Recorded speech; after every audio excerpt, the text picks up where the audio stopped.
Chapter 2647 Fishing. Han's son was a little bit curious. He sat down near where the underworld silk disappeared into the clouds, and he decided to wait and see what happened. But after he waited for a whole hour, the underworld silk hadn't moved an inch. He couldn't tell if it was working or not. Exquisite isn't trying to test my patience, is she? Han's son wondered to himself. And then he looked at Bauer and said, "Bauer, do you fancy doing some fishing?" "Yeah, I would like to," Bauer said with a nod. "In that case, I will give it to you." Han's son handed over his underworld silk. "Don't worry, Dad. I'm going to catch some super big fish for you," Bauer said. She had wanted to try fishing a long time ago, and now Han's son was making good on a long-awaited promise. "Sure you will," Han's son said encouragingly, not wanting to crush her hopes. But inside, he was thinking, there is no hook and no bait. You won't be able to pull anything out of this lake. Do you really think you are Jiang Tai Gong, who can fish with nothing but a rod and line? Bauer had a stern and serious look on her face while she fished. Han's son, in the meantime, began to flip through the text for Very Real Body. The knife skills and punching techniques were good. They were top-dog Geno arts for sure. But Han's son's knife skills and boxing talents were already high class. He only needed to briefly glance over the skills that Exquisite had brought him. There was no point in practicing them with any modicum of seriousness. Han's son had already trained in the use of God's Wander. He just needed to slowly reveal his proficiency with it to Exquisite. Han's son thought the Very Real Body was extremely interesting, however. It was a skill that could reinforce his body, and at the same time, it could make his body into a weapon. Very Real Body had a high requirement for the practitioner's base-level strength, though. Even ordinary deifieds might not have the requisite physical power for the beginner level of Very Real Body. Han's son, on the other hand, had a body that was stronger than any half-deified. The power granted by his 4 Geno arts wasn't something ordinary creatures could match. So, fulfilling the requirements for Very Real Body wasn't too difficult for him. In fact, this was the reason that Exquisite had given him Very Real Body. An extreme body works as a blade. Once I learn this Geno art, I should be able to fight others of the same level, even if they're making use of a xenogenic weapon. That is pretty cool. After Han's son read through it once, he began to practice Very Real Body. But it would take a very long time for Han's son to practice and become talented with this Geno art. This wasn't a task that he could accomplish in a day. And so Han's son wasn't in a crazy rush. He trained slowly, and he also practiced heart connection in the meantime. Han's son set the small jade figure into a fishing mode. Even if Exquisite turned her attention back to him, she would only sense him fishing. She wouldn't realize that it was Bauer doing the fishing for him. Bauer was still as serious about fishing as when she had begun. Han's son was surprised.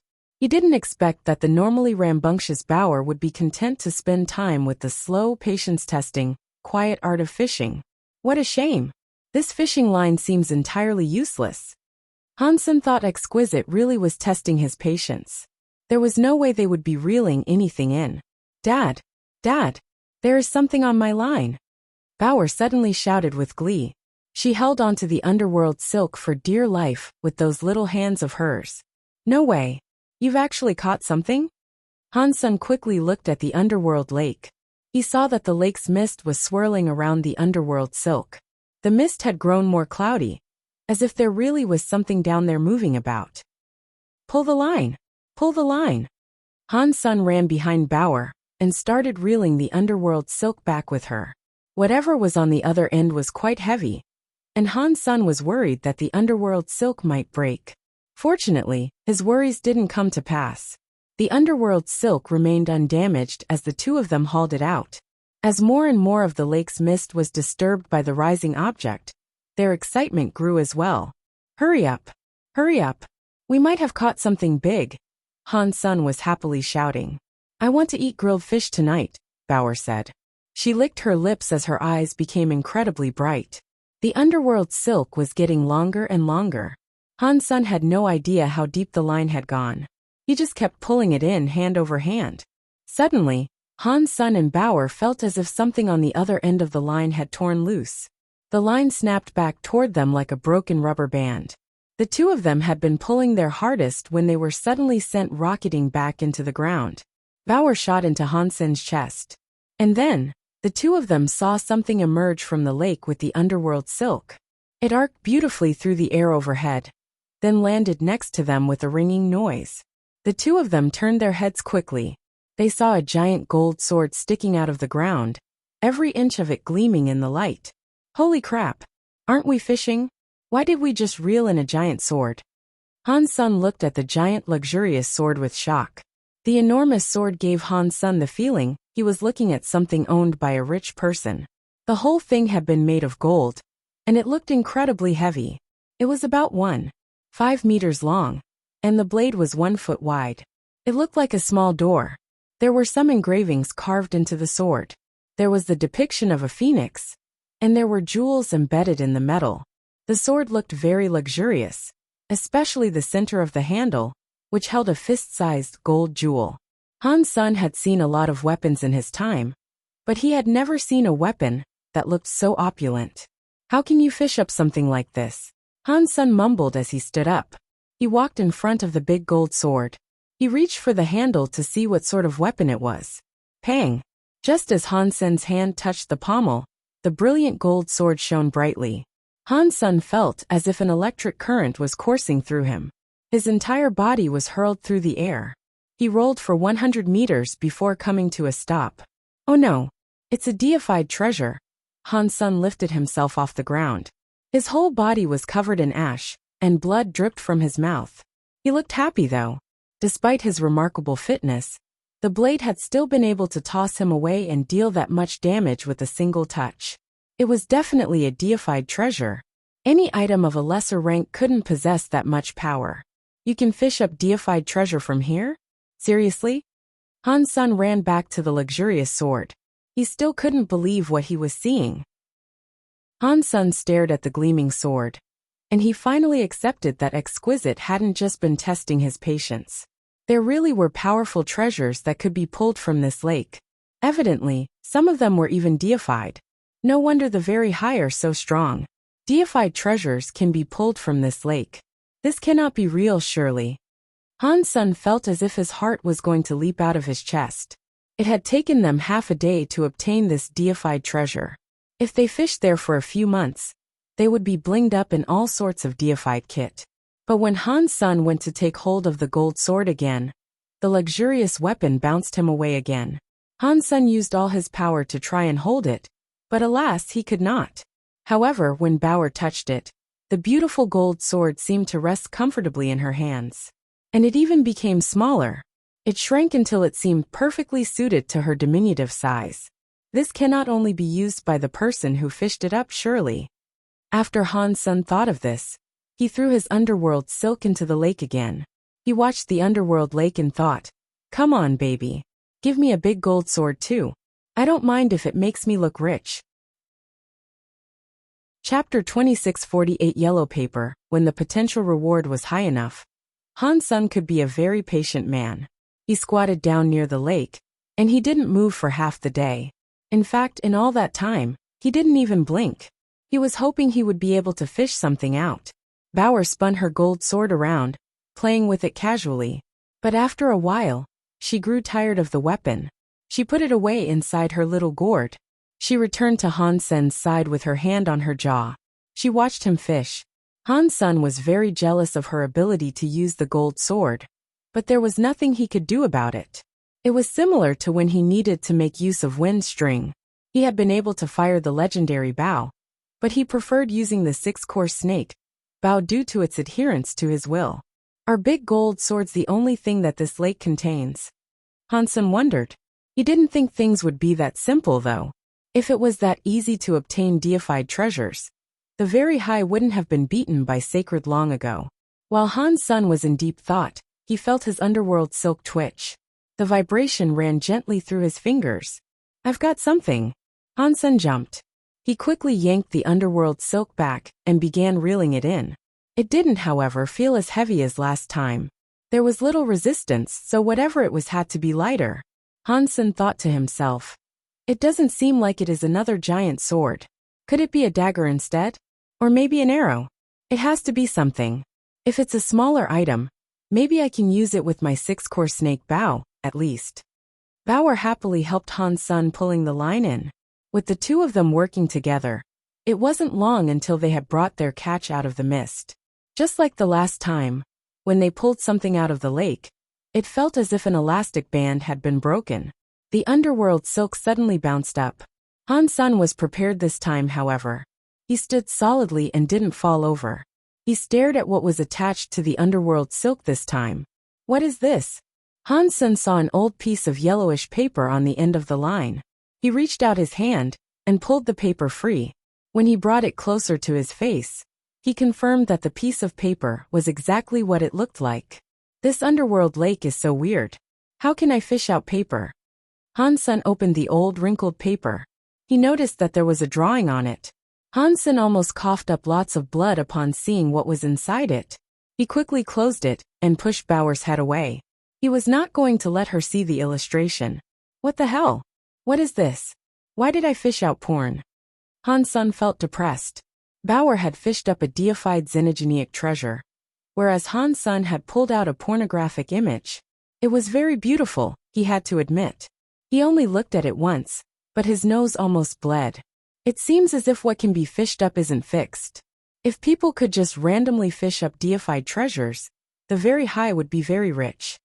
Han Sun thought this was to be expected, but if there was still a chance of fishing up deified treasure, then Han Sun wasn't about to miss the opportunity. So, he lowered the underworld silk and went back to patiently waiting. This time, it took a much shorter time before the line twitched again. It had only been an hour when the underworld silk began to move. Han Sun was so happy, and he pulled the line. Bauer came over to help, and so they reeled in their freshest catch together again. As the two of them worked, Han Sun prayed, "Give me a deified treasure. Give me a deified treasure." Bo! Something came flying out of the lake. When Han Sun saw it clearly, his face almost collapsed. It looked like another sheet of paper. It looked similar to the last one he had brought up. Indeed, when Han Sun took the catch in his hands, it was the same old yellow paper. He gripped Bauer's head and moved it away. He opened the old sheet of paper to reveal another pornographic image, but this was different from the last one. The people depicted were the same as before, but they were doing things in a different position. Holy crap! Is this whole thing a comic? Han Sun felt depressed. "Dad, I want to fish too," Bauer said, as she looked at Han Sr. "Sure. It can be your turn to try." After Han Sun put down the underworld silk, he passed it to Bauer. Bauer gave him a pleased grin. She took the silk and squatted near the lake's edge. She stared at the lake intently, as if she was afraid of missing this opportunity to fish. Han Sun went back to researching the Geno arts he had been given.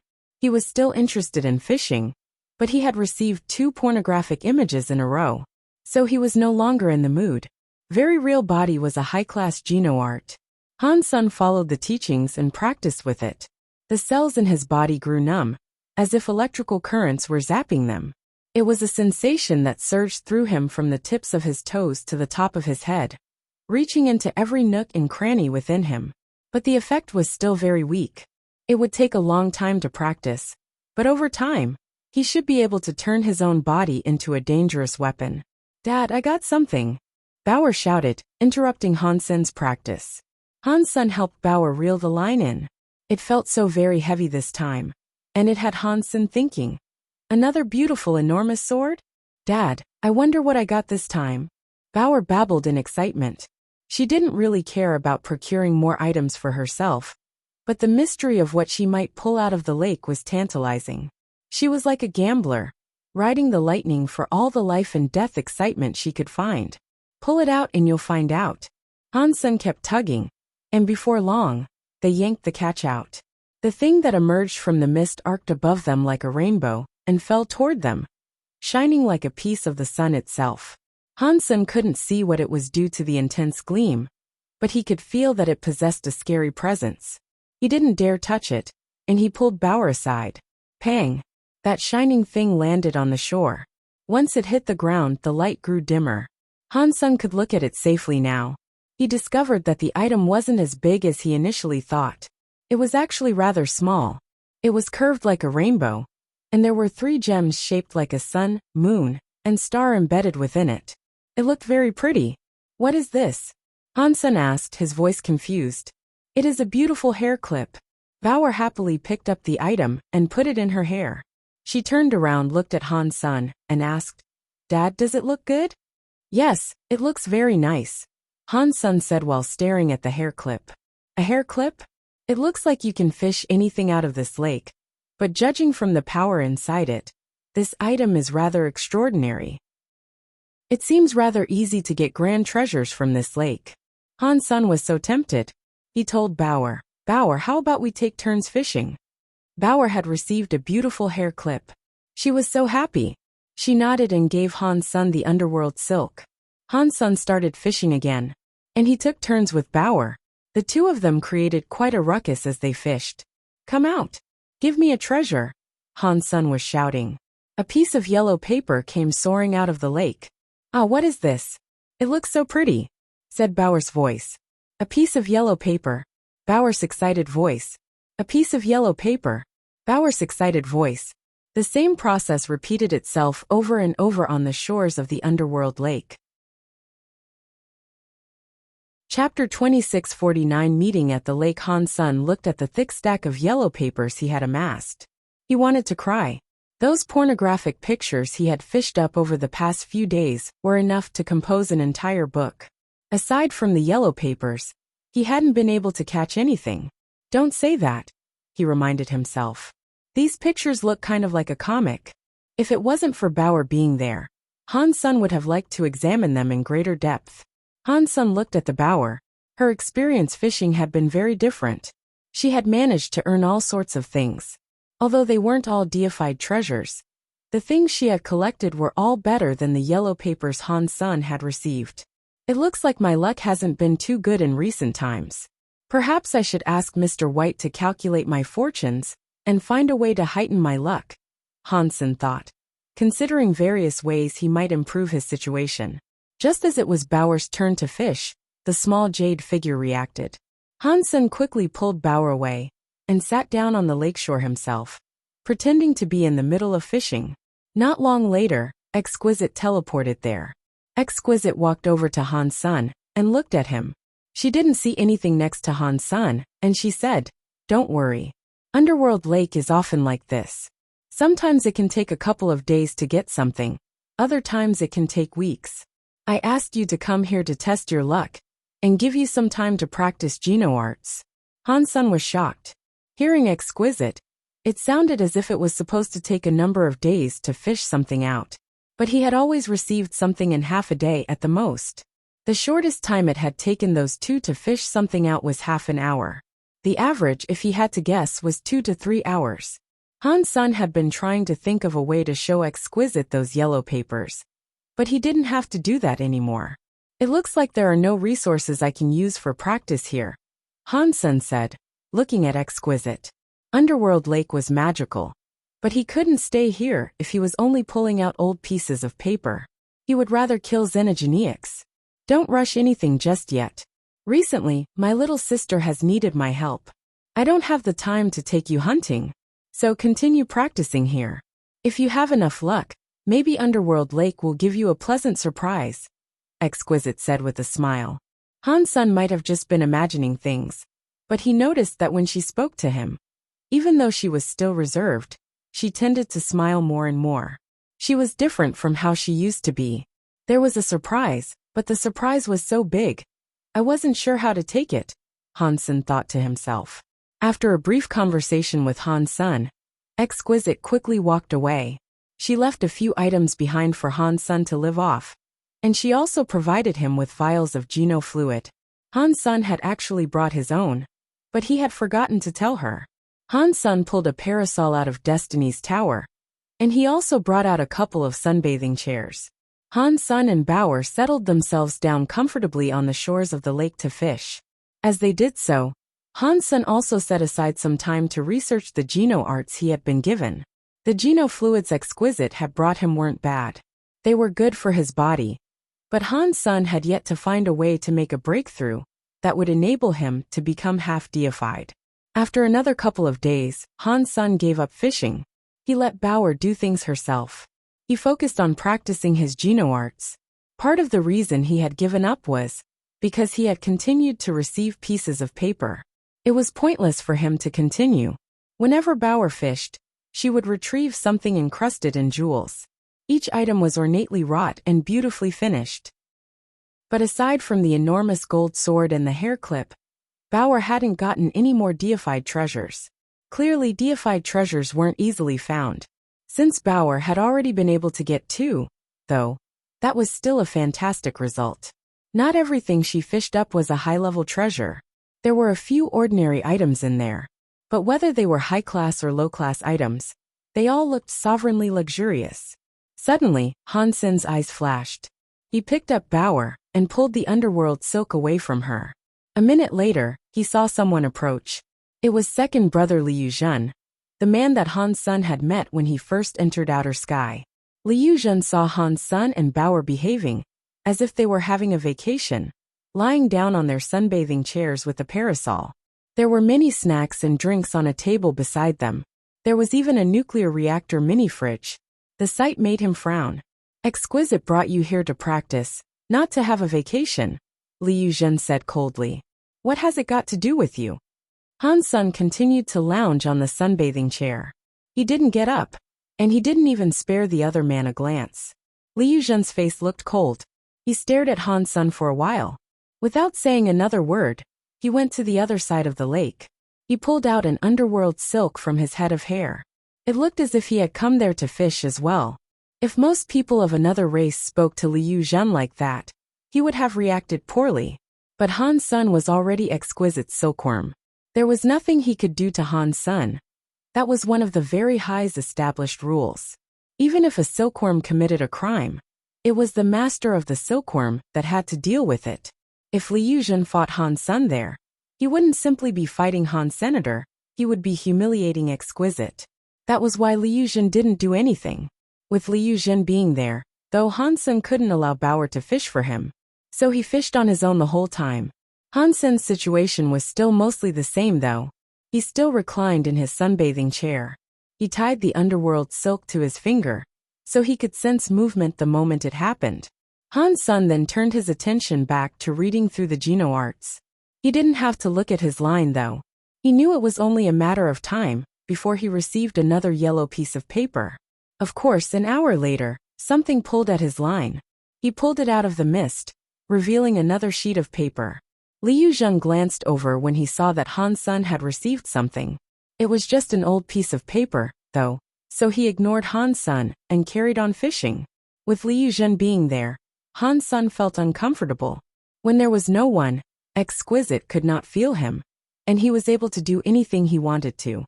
If he disobeyed Exquisite's wishes while someone was there to tattle on him, however, he could risk getting into trouble. Plus, Liu Zhen had seen what Han Sen had pulled out of the lake. Now he could no longer hide what he had retrieved. If Exquisite wanted to read the pages, he would have to let her see them. What is this guy doing here?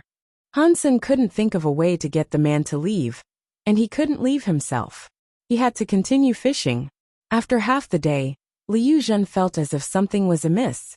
In that short period of time, Han Sen had pulled 3 things out of the lake. They all looked like old sheets of paper. Han Sen was operating at a remarkably efficient catch rate. When Han Sen pulled out his 3rd piece of paper, Liu Zhen put away his underworld silk and walked in front of Han Sen to look at the other man's catch. Let me see those papers. Chapter 26, 50 Different Kind of Luck. Why should I let you see them? Han Sen asked, his voice relaxed and unhurried. He casually rolled up the paper, then turned a cold glance on Liu Zhen as he spoke.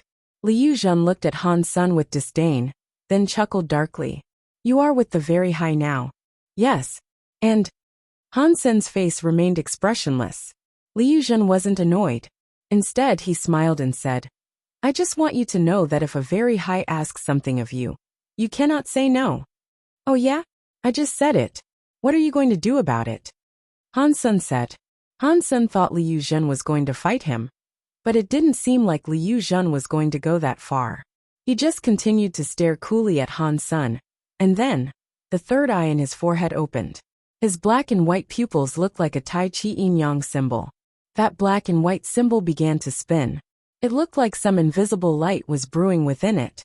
His gaze now looked as if it could see through everything, and it made Han Sen frown. Liu Zhen looked into Han Sen's yellow piece of paper.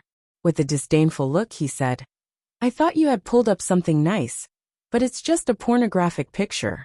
I overestimated you, clearly."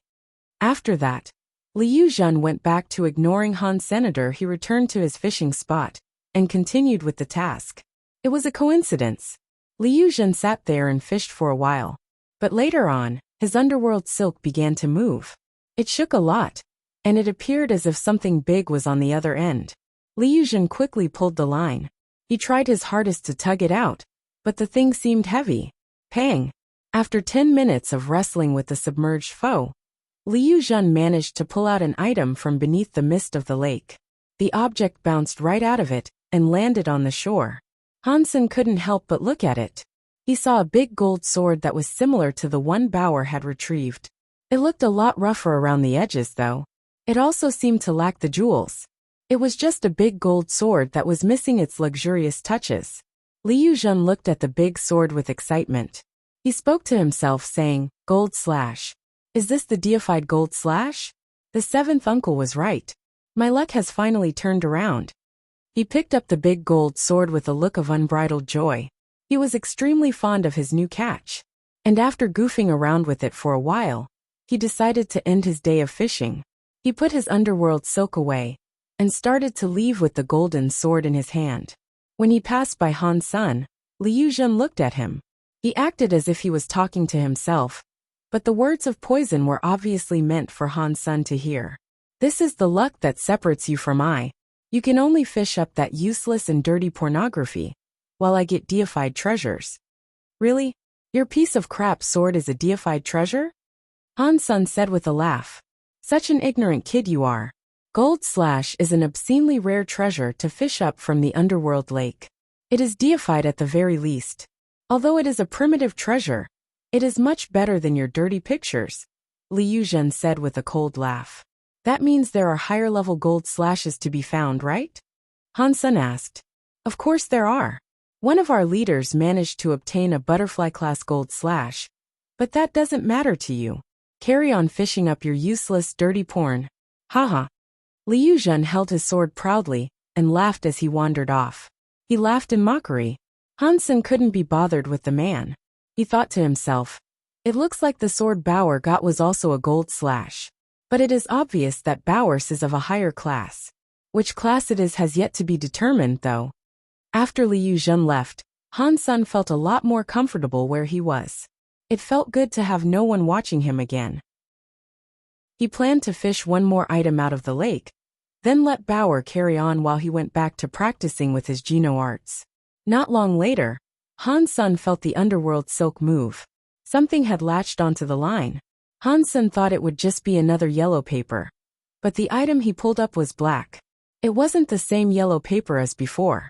Has my luck taken a change for the better? Han Sen's heart jumped. He quickly grabbed the black thing to take a look at it. When Han Sen picked it up, a chill ran through him. This new item was also a sheet of paper, but it was black this time, and it was much thicker than the yellow sheets he had previously retrieved. Am I going to collect 7 different colors of paper before I move on? Can I summon a dragon along with it? Han Sen complained, turning the paper over so he could check it out. Han Sen had a look, and the sight made him freeze. This new piece of paper was indeed quite different. The thick black parchment appeared to be the cover of a book. Furthermore, there were 3 words written on the front. Xian Yellow Sutra. This cover cannot be a cover for all of those yellow papers, can it? Han Sen was shocked. He flipped it over and had a look at all the small words inside the cover. If the man is in chaos, the sky and the earth will be in chaos, and the sky and the earth will turn yellow. Han Sen was shocked. This line of words was the prologue of the Xian Yellow Sutra. This was definitely some sort of Geno art, but it didn't seem to have anything to do with the yellow papers he had collected. Maybe this isn't a cover for the yellow papers. Maybe it's meant for another book? Han Sen thought the entire situation was strange. Han Sen hesitated. While Bauer began fishing, He brought out all of the yellow papers and started to piece them together. He noticed all of the yellow pages had numbers. So, Han-sun arranged them in order of their numbers. There were many missing pages, however. The highest number was 254, but Han-sun only had 20 pages in total.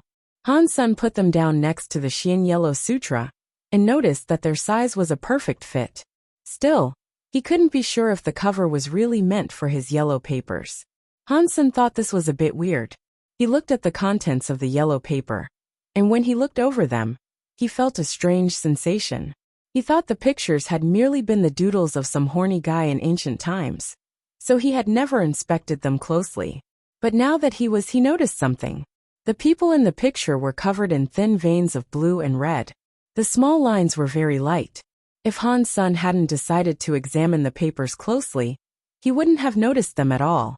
Few drawings were so realistic that they mapped people's veins and arteries. But after a thorough inspection, he realized they weren't blood vessels. The small blue lines should have been meridians, and the red were likely the presents. Han-sun was so shocked, and he thought to himself, "This isn't a porn picture. It is a genoart." But why would a genoart look like this? It is easy to misunderstand it, due to the fact that there were no descriptions or text, and Han-sun was missing many more pages. He couldn't be entirely sure it was a genoart. But regardless, his interest in it had been sparked. Han-sun took the underworld silk away from Bauer. He continued fishing, and a little while later, he fished up another yellow paper.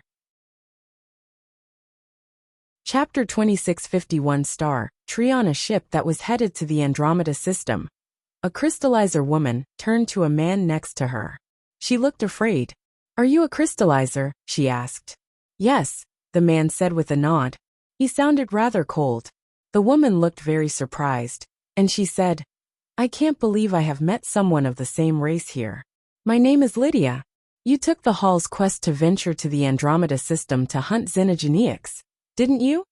"Yes," the man answered. His emotions didn't seem perturbed at all. "That is great. Can we combine forces and do it together?" the woman said. "No, we cannot," the man answered. The woman seemed disappointed, and she said, "That's fine, I guess. What is your name, anyway? Can we exchange phone numbers? There are too few crystallizers here. We can contact each other." "No, we cannot," the man said. His face remained impassive. The woman had spoken nicely to the man, but the man hadn't reciprocated by the smallest amount. He never gave her a reply that was greater than 3 words. After they arrived in the Andromeda system, the ship's passengers spread out as they headed to the various planets. The man got off the ship while the woman followed after him. "Why are you following me?" the man asked, turning around and looking at Lydia strangely. "It is because in this universe, a crystallizer woman meeting a crystallizer man is a 1 in a billion chance. I don't want to miss out on such a rare opportunity. So please tell me your name," Lydia responded, lowering her head and mumbling quickly. She spoke in a volume that only dogs could have discerned. "Idong Mu." The man finally spoke his name. Lydia looked very happy to hear that. She raised her head, wanting to tell Idong Mu something. But as she opened her lips, before she could speak, Idong Mu's dagger slammed through her heart. Why? Lydia couldn't believe what had just happened. She stared at Idong Mu with shock. She couldn't believe the man would do something like this to her. "It is because I sense something dangerous within you." Idong Mu pulled his dagger back out of Lydia, sending the woman stumbling to the ground. He looked at Lydia's body, then turned around. He left and disappeared someplace into the mountains. Shortly after Idong Mu left, the lifeless Lydia opened her eyes. Weird flashes passed through her eyes, and she stood up like a wooden doll. At that moment, Lydia looked like a lifeless robot. Her eyes were wide open, but they had no focus. It was like lots of data was scrolling through her eyes. It failed again. Such a heartless killer. He killed a beautiful woman of the same race, simply because he sensed danger. It is so hard to deal with this guy. After a while, Lydia spoke to herself. So annoying. I have now failed 8 times trying to get close to this target. Another team failed to gain any information from him as well. It is so hard to get information from others who have been in contact with Han-sun before. Since when did the crystallizers become so strong? It looks like this investigation will become quite difficult. After that, Lydia's body suddenly collapsed on the ground. Her light faded, and she looked like a dead body again. Brother King, has anything special happened to you recently? Wang Yuheng looked at his phone while chatting with Xiaqing King. I made some new friends, Xiaqing King said, with a cigar hanging from his lips. He was reclined in a CEO chair. He looked really relaxed as he spoke. Me too. But it looks like something happened with Han's senator. Is he in big trouble or something? Wang Yuheng said. Maybe not. Maybe they are just keen on investigating the boy. Otherwise, the people coming to ask us questions wouldn't be so gentle. Xiaqing King squinted while he spoke. Then what are we going to do? Wang Yuheng asked.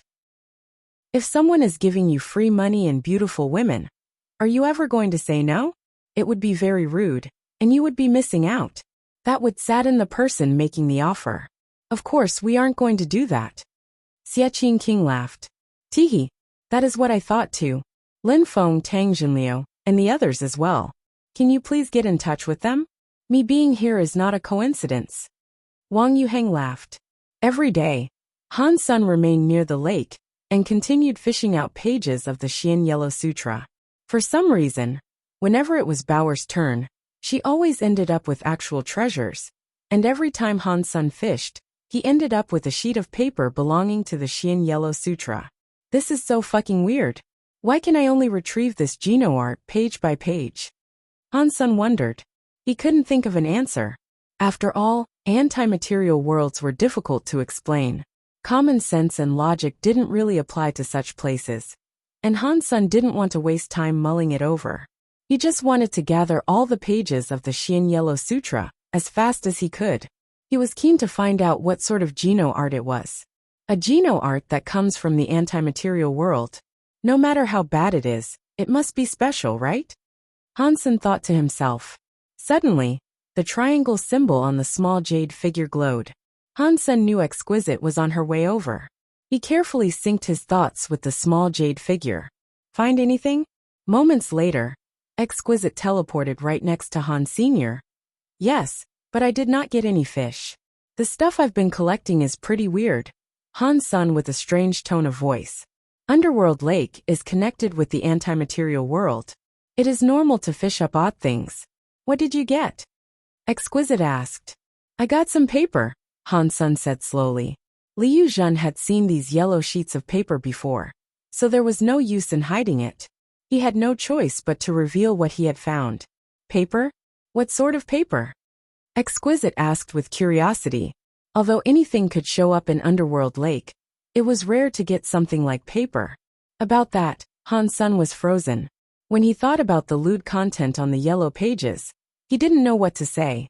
Exquisite could sense what Han's son was thinking, so she blushed and said, Never mind. You don't have to tell me. Whatever you get from Underworld Lake belongs to you. Even if you collect a deified treasure, it is all yours. When you leave Outer Sky, you can even take them with you. Thanks. Han's son pretended to be relieved. I thought you always wanted xenogenic resources. I have found some for you already. How much you get will depend on your power, though. Exquisite said to Han's senator. She appeared rather mellow. What do you mean? Hansen asked, curious. Outer Sky has a star tree. The tree produces star fruit, and it is surrounded by powerful space xenogenics. They are king class at least. Of course, some can even reach deified. Now, you can collect the star fruit. But how many you can collect will depend on you. Chapter 2652 Headstrong Elder Han. Son listened carefully as Exquisite explained the situation to him in more detail.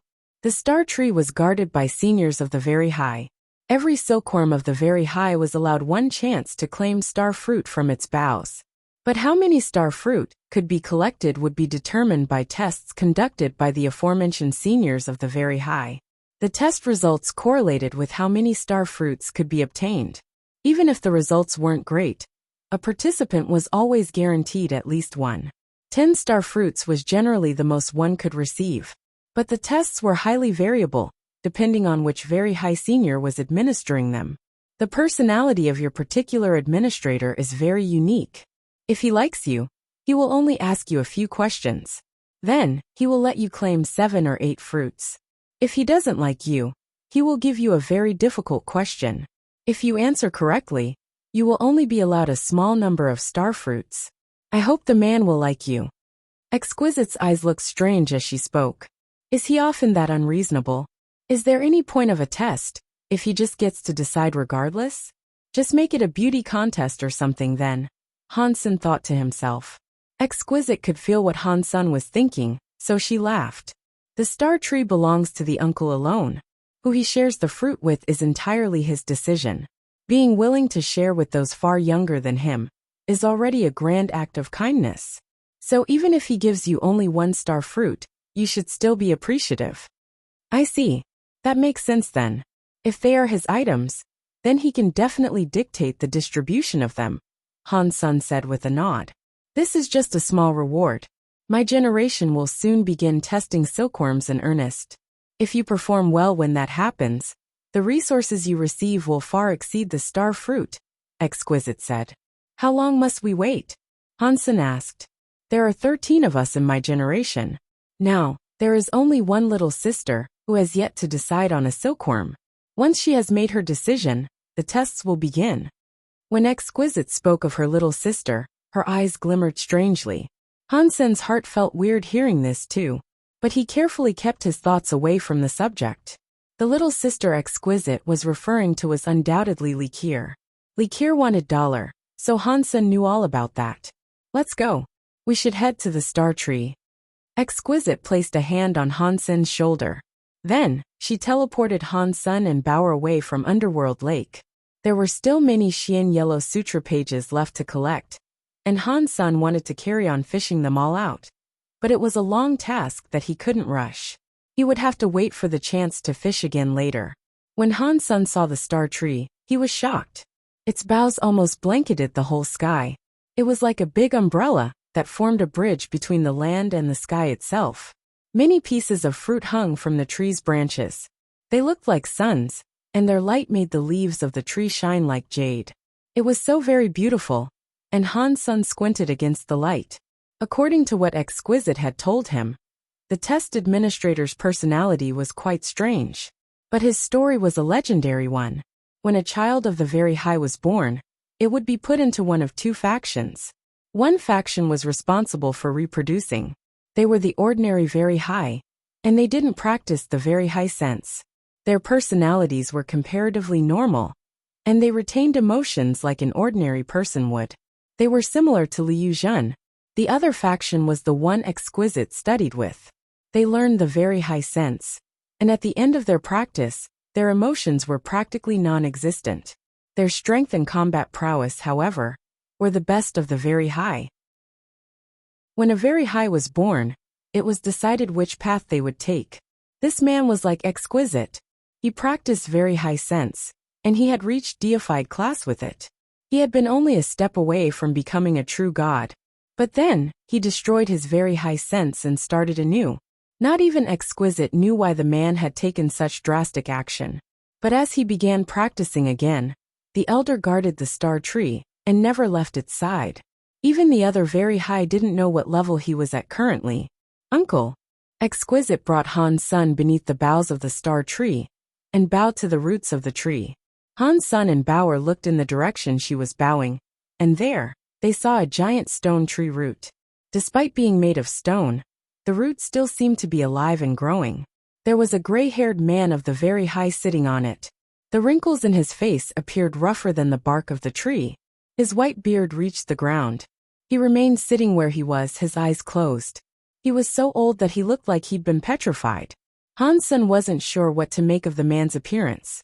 With the power of the Very High, they could keep themselves looking young until the moment they died. Doing that wasn't difficult. He wondered why this man's face looked so old. Upon hearing Exquisite's voice, the old man opened his eyes. His eyelids were very wrinkly too. He could barely open a small slit to see through. If one didn't look closely, one would never realize that his eyes were open at all.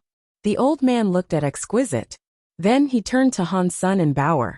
With a rough voice he said, "It is Exquisite. Have you brought your silkworm? Is it the big one or the small one?"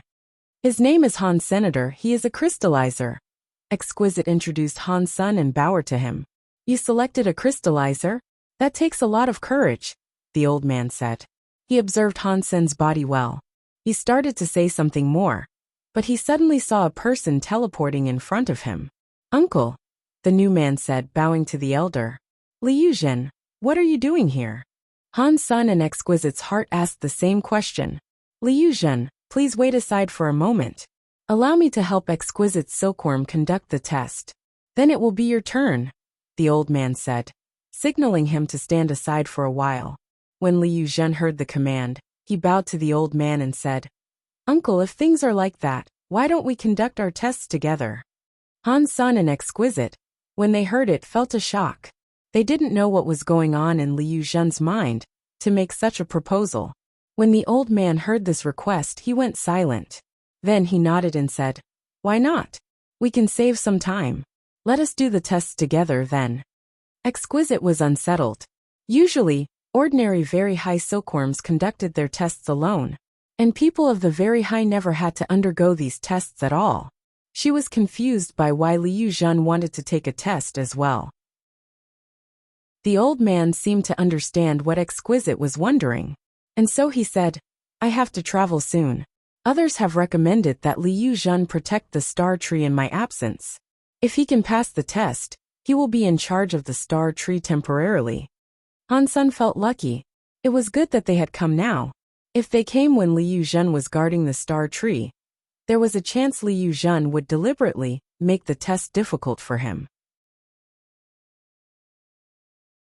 Chapter 2653 Star Beetle. It really had been a coincidence that Liu Zhen ran into Han Sun at the star tree. He had only just received the order to go there and take the test. He was there to take charge of the star tree in its current master's absence.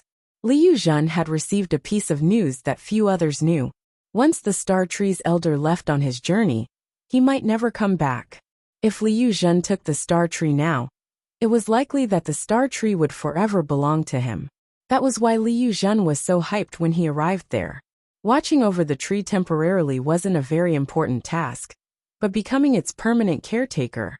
But when he found Han Sun already standing before the tree, he thought about how rude Han Sun had been to him at the lake. He was just a silkworm, and even so, he dared to offend the very high second brother to his face. This was a chance to teach the whelp a lesson, or so Liu Zhen thought. This wasn't an opportunity that he could allow to pass him by. Out in the rest of the universe, you might be some kind of generational prodigy. I can understand why you might believe you have a right to be so arrogant. But amidst the very high, you are lower than dirt. If you don't know that already, there is a high chance you won't survive your tenure with us. I'm just trying to be nice so that Exquisite won't end up being dragged down with you. Liu Zhen smirked to himself.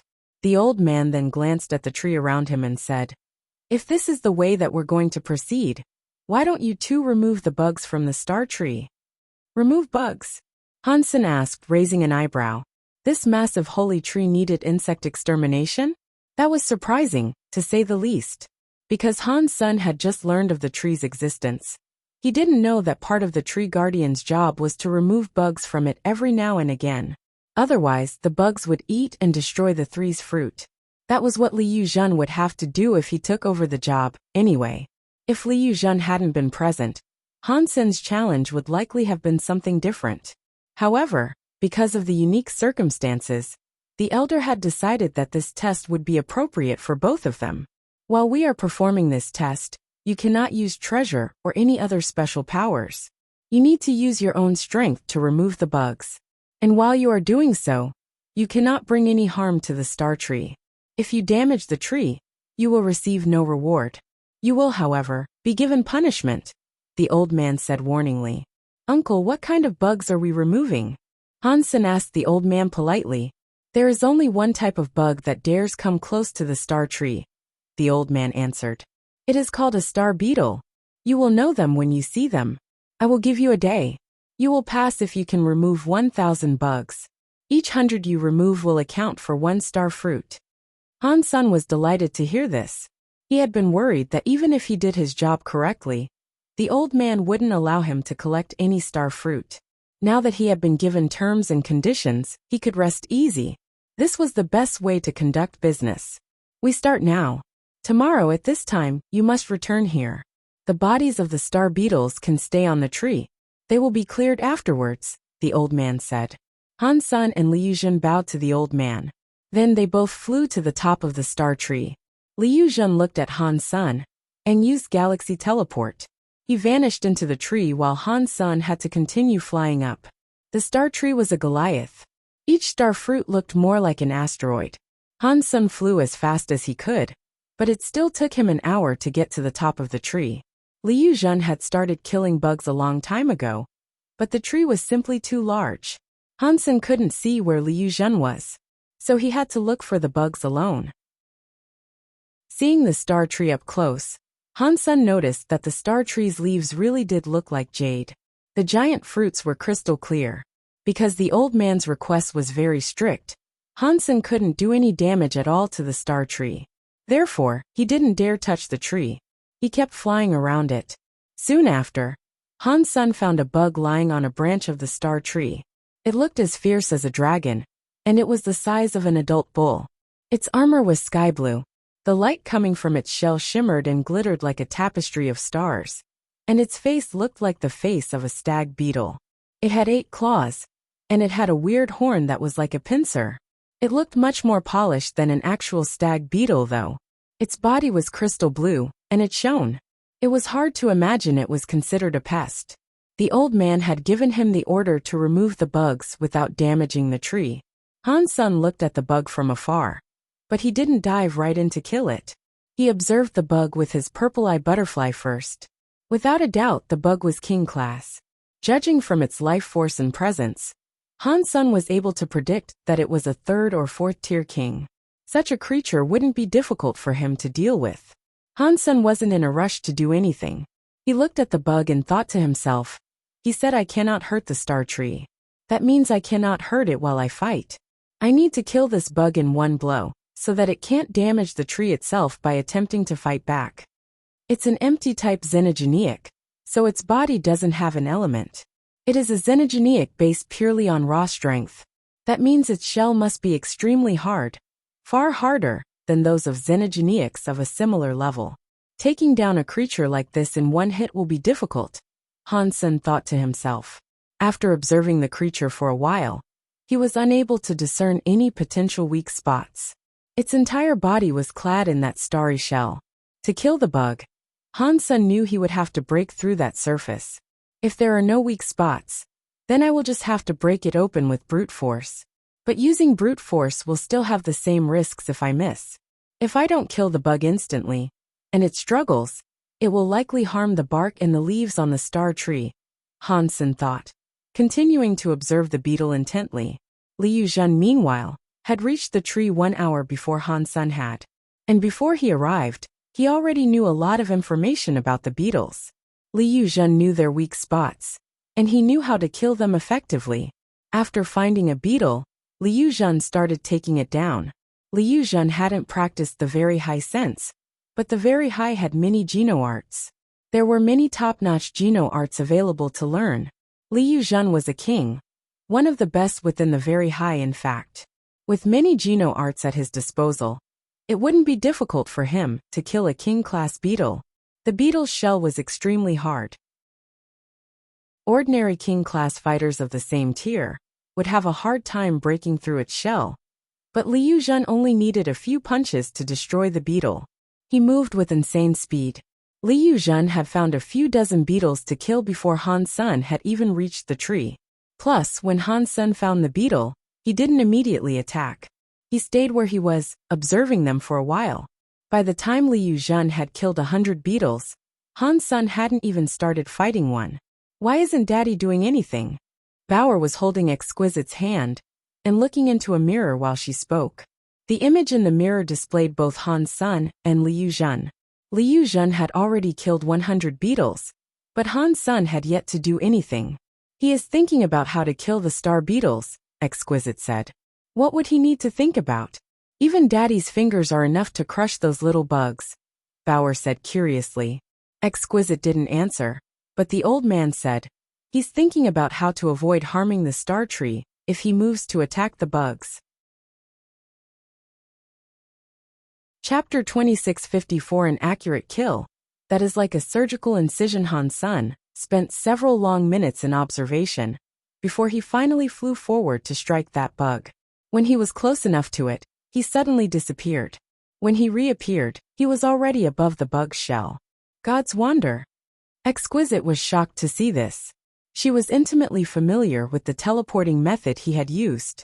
Although he was only teleporting a short distance, the move was still impressive for a beginner. It was strange, though, considering she had only given him God's wonder a short while ago. If Han Sun had become this proficient with it already, he was more than brilliant. His talents really were out of this world. Does he really have an 11 armor talent? Exquisite couldn't help but wonder. Han Sen's body was unique. If the God Spirit Touch's result was genuine, it was nuts. Han Sun teleported behind the Star Beetle, but the Star Beetle didn't react. And then, Han Sun pointed a finger at its brain. Ding!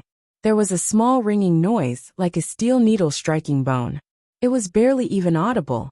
And right after Han Sun pulled his finger away, the Star Beetle didn't struggle at all after the strike. It simply gave a tiny shiver.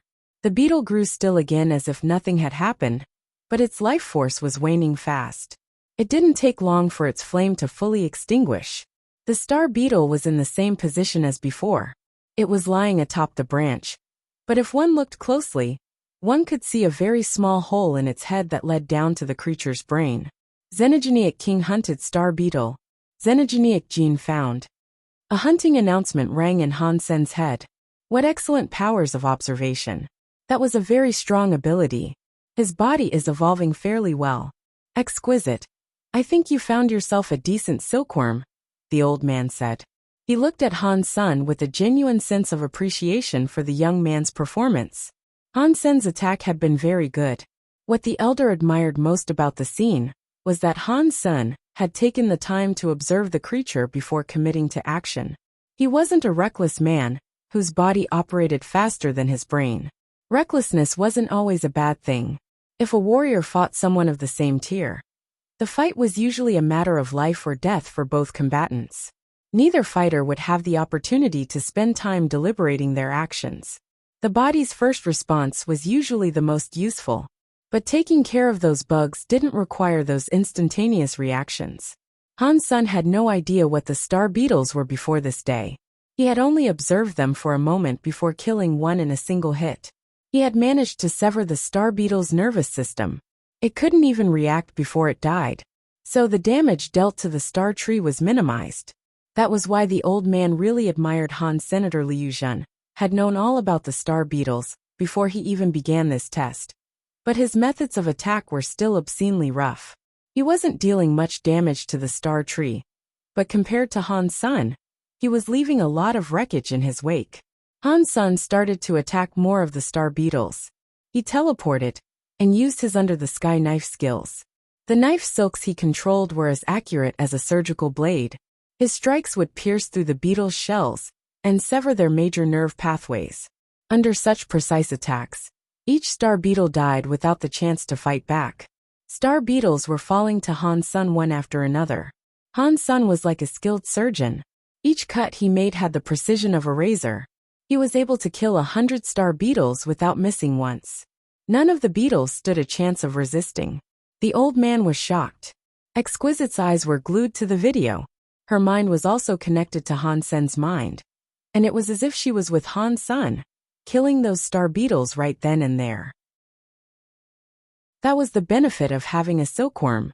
She could share a bond and feel the same things as her silkworm did, thereby learning and experiencing something that she wasn't familiar with. It was a learning experience for her too. As Han Sun went from king class to deified or even further, Exquisite wouldn't level up with him. However, she would feel his evolution process as if it was happening to her. So, when she became deified, she would have all that experience. It was like she was being reborn, and there was no need for her to worry about going along the wrong path. The king-class Star Beetles were nothing compared to Exquisite. She could kill them with ease. Being as accurate as Han Sun, and obliterating a beetle's nerves so that it couldn't even struggle. In addition to the fact he was killing so many Star Beetles without making a mistake, Exquisite couldn't have done the same. Exquisite could feel Hansen's reactions, and that was what shocked her the most. Hansen's simple finger attack looked easy, but before he did it, he used a lot of predictive powers. He calculated everything that could happen while he was performing the strike. Even a straight strike had many potential ramifications, depending on its speed and power. If Exquisite hadn't been able to feel what Hansen was thinking, she never would have guessed that there were so many complicated calculations running through his mind. This guy's power is so strong. It is something you rarely see. Even those of us with the very high sense aren't capable of insanity like this. Exquisite's emotions were quite conflicted. The more she studied Hansen, the more she believed him to be a scary person. Hansen no longer looked like he was fighting. It was more like he was finishing work that was supposed to have already been finished. He didn't have to worry about much because everything was under his control. Sharing Hansen's mind allowed Exquisite to learn a lot, but it also made her feel even more conflicted with facing Hansen now. The very high were quite full of themselves, and that carried through strongly in how they treated their silkworms. The masters often acted high and mighty. Right now Exquisite was feeling the complete opposite. The more she learned about Hansen, the more she thought Hansen was scarier than she was. Xenogenic King hunted star beetle. Xenogenic gene found. Obtained star beetle beast soul. After Hansen killed 100 star beetles, he earned a star beetle beast soul. He looked into his sea of soul, and he immediately noticed that the star beetle beast soul was an armor type. That didn't surprise Senator. He had guessed that the star beetles would drop armor beast souls as soon as he saw them. Armor beast souls aren't bad. When I take control of the constellation sea, I can build a human army. At that point, beast souls like this will definitely prove their worth. Hansen thought about a human army decked out in beast soul armor. It would be a shocking sight. It would be great if there was a deified class star beetle beast soul up for grabs, Hansen thought to himself. This was merely a random thought, of course. He didn't think he would actually have to fight a deified star beetle, because the old man said he wouldn't be allowed to use Geno treasures. He didn't have enough power to kill a deified Xenogeniac on his own yet. Hansen flew around the tree, searching for more star beetles to slay. He eventually heard a buzzing noise in his ear. The sound seemed to be coming from above. Hansen raised his head and glanced through the gaps between the leaves. There he saw a whole bunch of star beetles descending from the sky. They were all coming to the star tree. The leader of the star beetles had a body that looked like icy jade. It glowed with a blue light, which was a beautiful sight. The scary presence proved its identity as well. It was a deified star beetle. Chapter 2655 Deified Star Beetle. This is exactly what I wanted, but this isn't the right time. I can't use beast souls to fight. I would have to use my own power to fight it, but I'm afraid that wouldn't be enough to defeat a deified star beetle. Hansen was troubled by this most recent development. Star beetles were very good at physical reinforcement. Even a primitive deified beetle would have a shell that was considerably harder than most primitive deifieds. Even if Hansen could make use of his peacock soul robe or his 6-core snake bow, punching through that shell would be no small feat. Plus, there was the added fact that he couldn't make use of those tools right now. Don't even think about tackling a deified star beetle. You are better off sticking with the king-class star beetles to get your star fruit. Hansen continued looking around for star beetles to slay. He didn't know where the star beetles had flown in from, but there were indeed many of them. Hansen had been worried that the tree might not have 1,000 star beetles for him to kill, but now it looked like there were at least 10,000 star beetles descending on the tree. When the star beetle swarm reached the tree, they spread out and landed on its leaves, branches, and fruit. Their sharp teeth began to gnaw on the star tree, and while the star tree was very hard, their teeth were sharp and hard enough to leave marks in the bark. It didn't seem like a big deal now, but if they kept chewing the tree like that every day, it would only be a matter of time before the tree fell. Hansen continued killing all that he could. He slew many star beetles, and in 3 or 4 hours, he had brought down 500 of them. He had also earned 3 beast souls. It looks like I should be able to kill 2,000 star beetles before the timer is up. That means I will be able to grab 20 star fruits. But the star fruits are so big, how will I even cart them off? As Han's son pondered this conundrum, he felt something cold approaching his back. He immediately teleported away. After he teleported off, the deified star beetle reached his old position. It landed on a branch, and its small blue eyes peered at the newly repositioned Han Sr. Oh no! Why did this guy come here? Han's son had deliberately avoided the deified star beetle as he moved on down the tree. He hadn't expected the powerful beetle to come after him and attempt a sneak attack. Han's son didn't have much time to think about it. The deified star beetle was attacking him again. Its blue body became lightning that zapped its way forward to reach Han Sr. Han's son wasn't fast enough to dodge the beetle's charge with speed alone. He teleported away again. He put some distance between himself and the deified star beetle. He didn't stop there either. He teleported again to get even farther away from his attacker. But the deified star beetle wasn't keen on letting Han's son off the hook. It continued to use its blue light to try to attack him, and Han's son's teleportation skills weren't taking him far enough away. He couldn't shake off the star beetle. Every time Han's son appeared out of a fresh teleportation, the star beetle was coming for him like a beam of blue light. Han's son had no choice but to continue teleporting. He no longer had enough time to continue killing star beetles, as his focus rested on dealing with his new deified foe. Han's son couldn't help but frown. Because he was being pursued by the deified star beetle, he was missing out on any chance to kill the average star beetles. If he didn't kill 1,000 beetles, he wasn't sure if the old man would allow him to collect star fruit. Weird. Why won't this deified star beetle let me go? Han's son frowned. This creature seemed very driven to attack him. This is so strange. Why does this deified star beetle keep chasing Han's son? Exquisite was confused too. Star beetles weren't very intelligent, and even finding the star tree was a matter of instinct for the creatures. If their intelligence had been higher, they would have fled the moment they saw the old man sitting beneath the tree. Liu Zhen laughed to himself. The moment the star beetles descended, he and Han's son both saw them. After seeing the deified beetle, an idea hatched in his mind. He didn't have the power to control the star beetle, but he didn't need to control the deified. He just needed to give the creature a target. Han's son was hunting the star beetles, and wisps of the dead beetle's presence would be clinging to his body. Liu Zhen merely used a secret trick to enable the deified star beetle to smell the presence of the exterminating Han senator. It drew the deified fiend to Han's son exclusively. This deified star beetle's appearance has saved me a lot of trouble. I do still need to teach him that lesson after all. I didn't even have to do this myself. Liu Zhen stopped focusing on Han's son, and he returned his focus to killing king-class star beetles. Even if Han's son was able to escape the attacks of the deified star beetle, he wouldn't have the time to kill the king-class star beetles anymore. He wouldn't achieve 1,000 star beetle kills, which would keep him from earning any star fruits. The old man squinted, but his face didn't change.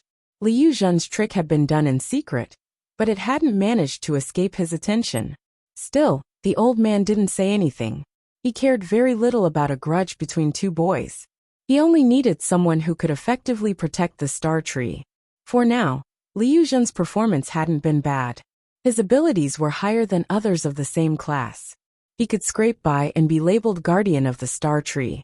The trick he used on Han's son had been unfair, but it was also another way of proving his power. Han's son knew things couldn't keep going on this way. He didn't have the time to kill other star beetles, so if this continued, he would fail the test. It looks like I can't get rid of it.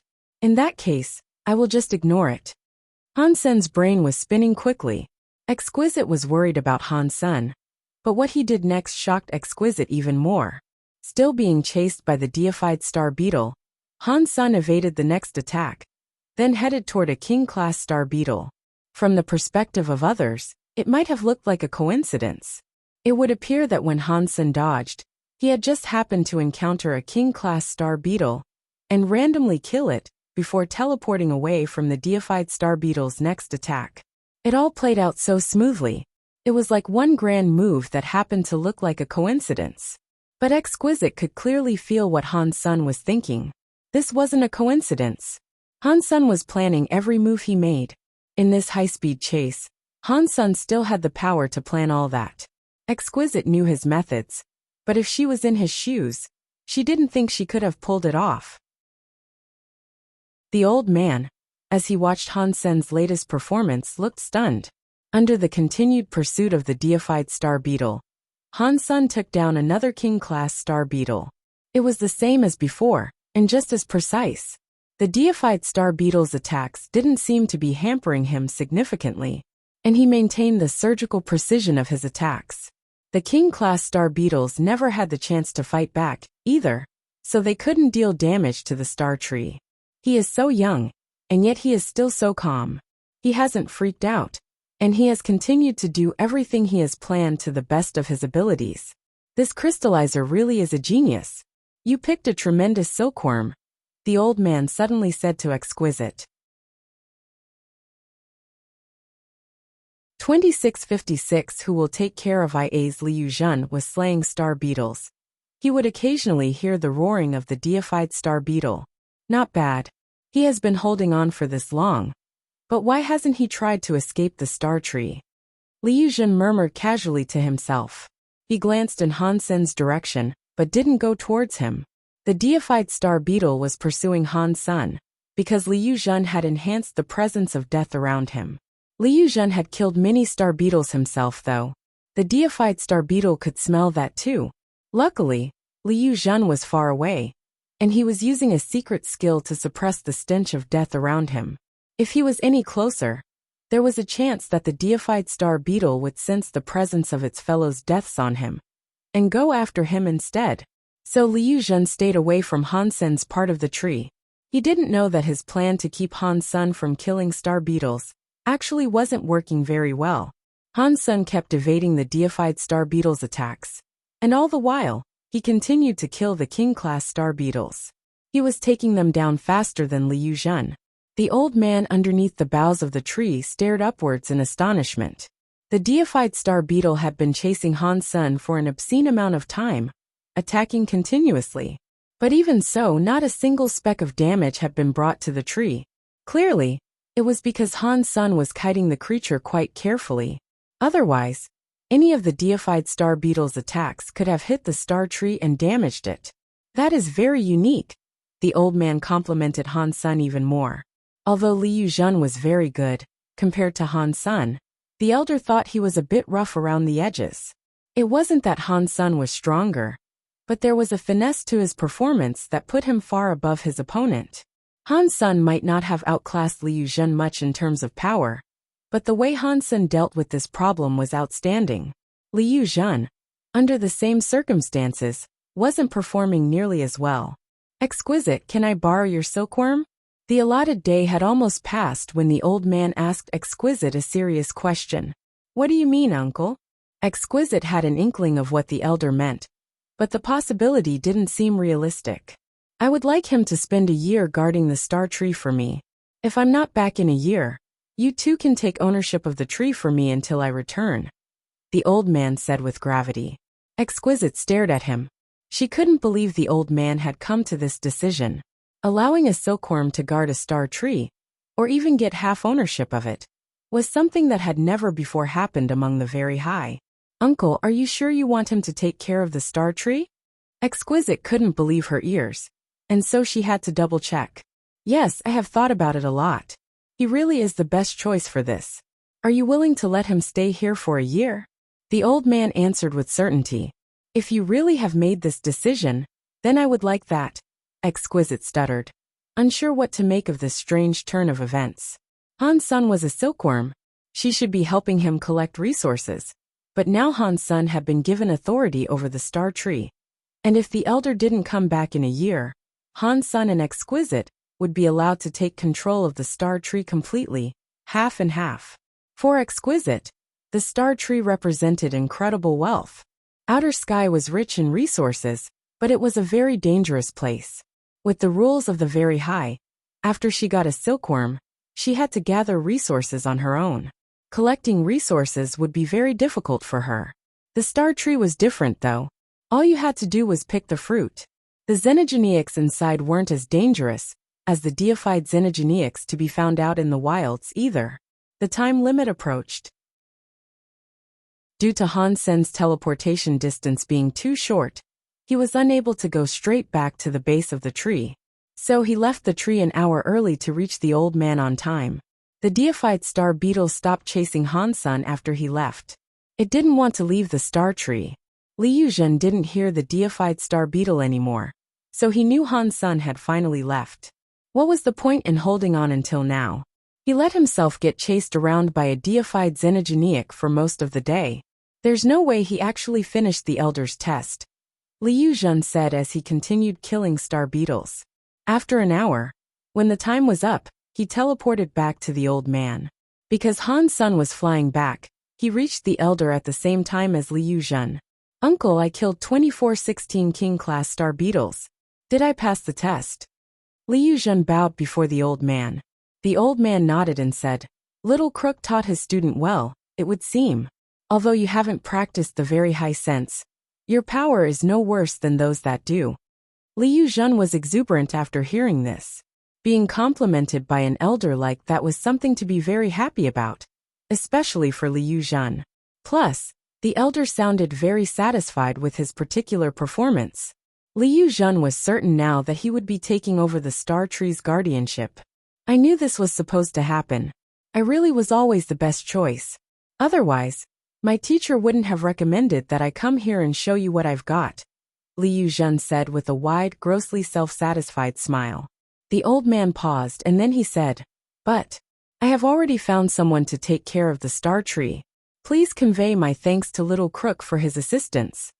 Liu Zhen had been feeling super cocky moments ago, but upon hearing this, he thought something was wrong with his ears. He must have misheard the old man. Uncle, you said you have already found someone to take care of the star tree?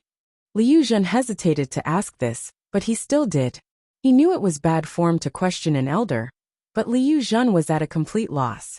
If the elder had already selected someone, why would he bother going through the song and dance of this test? It seemed pointless in retrospect. The old man nodded. In his old rough voice he said, Indeed. I have found someone who is more suitable to take care of the star tree. I apologize for inconveniencing you, but you may feel free to take 10 star fruits with you on the way out. That will be my apology to you, as an elder, for making you come here for nothing. You brought me here for nothing? Liu Zhen didn't know how to react. What did this have to do with the person he selected? The old man then pointed at the returning Han Sen and said, I have decided that he will be the one who is in charge of the star tree. What him? Liu Zhen looked at Han Sen with a gaze of utter disbelief.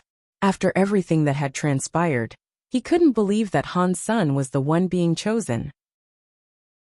The elder had selected a silkworm to be the star tree's caretaker. Han Sen was just as shocked when he heard the old man say this. He hadn't expected to be the one taking care of the star tree either. This had nothing to do with him, and he had only gone there for the star fruit. Elder, did you just make this decision? Liu Zhen had been trying to keep a lid on his simmering anger, but he couldn't douse the flames of rage in his heart. So he had to ask. He didn't understand what part of him was inferior to Han Senator the Elder, had chosen a mere silkworm over him to take care of the star tree. And on top of that, Han Sen hadn't even finished the task that the elder had given him. Liu Zhen thought Han Sen hadn't slain 1,000 king-class star beetles. There was no way he had finished the mission. 2657 Liu Zhen does not believe yes. The old man knew what Liu Zhen was thinking. After a brief pause he said, Han Sen did a better job than you. Therefore he is better suited for looking after the star tree. That is impossible. I bet he didn't even kill 1,000 king star beetles. How can you claim he did a better job than me? Liu Zhen demanded. He simply couldn't believe this. He knew Han Sen had been chased by a deified star beetle the whole time. There was no way he could still have done a better job than one of the very high. Go take a look. You can find out for yourself. Instead of explaining, the old man gestured absently up at the tree. Liu Zhen had received a recommendation for this job. The old man didn't really care about Liu Zhen's personal feelings, but he still owed the young man an explanation. Otherwise, others would question the choice. Han Sun wouldn't earn the job properly, and people would speak ill of the events of the day. Instead of going and looking for himself, Liu Zhen simply turned to Han Sr. How many King Star Beetles did you kill? 3,614, Han Sun answered. Impossible. You were being chased by the deified star beetle. Even if you weren't, you couldn't have killed that many star beetles in such a short amount of time. Liu Zhen's eyes were filled with disbelief. Because they weren't allowed to harm the star tree when they fought, they couldn't use Geno arts that had an area-off effect. They had to kill the beetles one by one with great care. Killing 2,000 in a single day was a shocking sum in itself. But Han Sun claimed to have killed 3,614. That was the sort of tally reserved for deifieds only. It should have been impossible for him to achieve that. And Han Sun had to spend additional time traveling. So he had spent less than a day killing the fiends. Han Sun smiled, but he didn't say anything. Liu Zhen's face hardened. He teleported up to visit where Han Sun had been. Quickly, Liu Zhen found the star beetles that Han Sun had killed. When he first saw them, he thought they were alive. It didn't look as if any damage had been done to them. But their life force was all gone. They were dead. Liu Zhen frowned. He examined the body of the nearest star beetle and discovered the tiny wound on the star beetle's forehead. One hit to kill them by severing their nervous systems. That way the beetles had no time to struggle. That is both a very powerful Geno art and a remarkable control of power, Liu Zhen murmured. But he didn't believe Han Sun could have killed 3,614 star beetles. Geno arts that accurate could only be used in very favorable conditions, and executing a strike like that would be impossible while being chased by a deified star beetle. Liu Zhen quickly flew around. He found many star beetles scattered around, all dead. There were many across the branches, many more across the leaves. They had all died of the same precise head wound. The damage had been inflicted with such accuracy that Liu Zhen wasn't sure if he could do the same, even if he had time to prepare. And if he was getting chased by a deified foe, he definitely couldn't have done it. After a short time of searching, Liu Zhen discovered 3,000 star beetles. He then decided to stop looking. Han Sun's number was most likely correct, and there was no way Han Sun could lie to the elder about how many he killed. But now, Liu Zhen believed Han Sun must have cheated or made use of a powerful weapon. If he hadn't, there was no way he could have slain so many powerful king beetles while also being chased. He teleported back to the old man. Liu Zhen bowed to him and said, "Uncle, can I take a look at your video of the event?" "Sure," the old man said with a shrug. Liu Zhen opened the video of the test. One side of the screen played Liu Zhen's test, whereas the other was a recording of Han Senator. He didn't watch his own video. He focused on Han Sen's. He watched it at 8 times the normal speed, examining how Han Sun progressed in his killing of all the beetles. In the beginning, Liu Zhen was trying to find evidence of Han Sun cheating, but after watching for a while, Liu Zhen's face slowly morphed into a mask of shock. Despite the hot pursuit of the deified star beetle, Han Sun was able to continue hunting the king-class star beetles. Every time he killed one, he moved elsewhere. His progress was as fluid as could be, and there was a satisfaction to watching it all unfold. After watching for a while, Liu Zhen came to the conclusion that the way Han Sun killed his enemies was weird, but he hadn't cheated. Han Sun had treated the deified star beetle like a doll, as if it was no more than a puppet on strings. Han Sun lured it left, and it went left. He lured it to the right, and it went right. It followed him like a puppy dog, but Liu Zhen knew the deified star beetle was no puppy. It was a skilled and dangerous fighter. Even if he used a deified treasure, Liu Zhen didn't think he could easily kill it. Han Sun hadn't used any treasures, and he was still able to play the deified star beetle like a fiddle. Liu Zhen was at a loss. The way Han Sun controlled his surroundings was vaguely reminiscent of a deified, using the very high sense. Even so, it seemed different. "Have you practiced the very high sense?" Liu Zhen asked Han Senator. Han Sun shook his head. "I have never practiced the very high sense. I used Sky Palace's legendary knife skill Under the Sky." Exquisite nodded and said, "Yes. He is known for his use of Under the Sky." Since Exquisite had just confirmed it, Liu Zhen couldn't doubt it any further. Han Sun was Exquisite's silkworm, so his thoughts couldn't be hidden from her. Liu Zhen was so annoyed. He had planned to teach Han Sun a lesson by beating some manners into him. But he hadn't taught Han Sun a lesson, and on top of that, the silkworm had claimed the guardianship of the star tree, a role that had previously been reserved for Liu Zhen. Liu Zhen really regretted it now. He regretted suggesting they do the test together. If he hadn't pushed it, he wouldn't have lost his bid to control the tree. After seeing the replay of Han Sen's battle, Liu Zhen didn't say anything more. He bowed to the old man and left. He was far too embarrassed to stay. They were both 9th-tier kings. Han Sun had been chased by a deified star beetle, and he had still managed to kill 1,000 more king-class star beetles than Liu Zhen. This result crushed Liu Zhen, but when Liu Zhen left, he took Han Sen's video with him. No one knew what he planned to do with it. According to the agreement, you can start off with 36 star fruit. Why don't I round it up and give you 40, then? The old man smiled, and then he went on to say, from now on, you are in charge of protecting the star tree. You can have 10 star fruits a month as a reward. You can take the ones for this month now. So for now you may take 50 star fruits with you. Han Sun was delighted. It had been a long time since something this good had happened to him. He quickly agreed. He would only have to watch over the star tree and slay some bugs. That would earn him 10 star fruit a month. It was easy money. And killing the star beetles yielded a form of reward as well. Exquisite explained the method for taking the star fruit to him. Han Sun couldn't wait to start. He flew up toward the star fruits that looked like suns. Chapter 2658 Star Fruit. The star fruit was like an asteroid, but that was just its outer shell. The core of the fruit wasn't nearly as massive. Inside, all kinds of xenogeneics were bred. Every fruit contained different xenogeneics. According to legend, the star tree was a shadow of the universe. Star fruit represented the stars of the universe.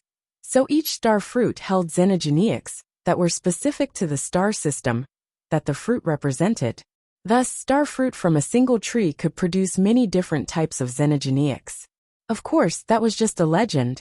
The tree worked a little differently in reality, but the star fruit really did produce different kinds of xenogeneics.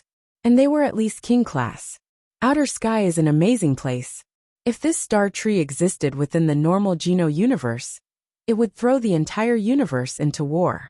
No wonder the very high never ask for anything or fight for resources like the extreme king. In outer sky, even though their race only has a few hundred people, their resources are seemingly infinite. After Han Sun thought of that, he suddenly realized, outer sky is between the real world and the anti-material world. Is this zone independent? If it is, that means that a few hundred very high are using a whole dimension's worth of resources. That is pretty awesome. Plus, outer sky has that underworld lake that connects to the anti-material world. They can get anti-material resources while still remaining connected to the real world. That suggests that the very high have connections to all three worlds. What could be better than that? But this didn't concern Han. Senator Han Sun hadn't been flying for long when Exquisite teleported toward him with Bauer. How long are you going to fly around for? Let me take you there. Exquisite put a hand on Han Sen's shoulder and teleported him to the top of the tree. Han Sun, eyeing each and every star fruit that was nearby, made his choice of fruit carefully. Exquisite told him the star fruit didn't really ripen, but the xenogeneics that were growing inside would make the shell turn dark red when they were grown. If someone picked a star fruit before that, the xenogeneics wouldn't be fully grown yet. The creatures within would be low level. Let me pick a few and try my luck. Han Sun couldn't tell what xenogeneics the star fruits held, so he didn't need to choose carefully.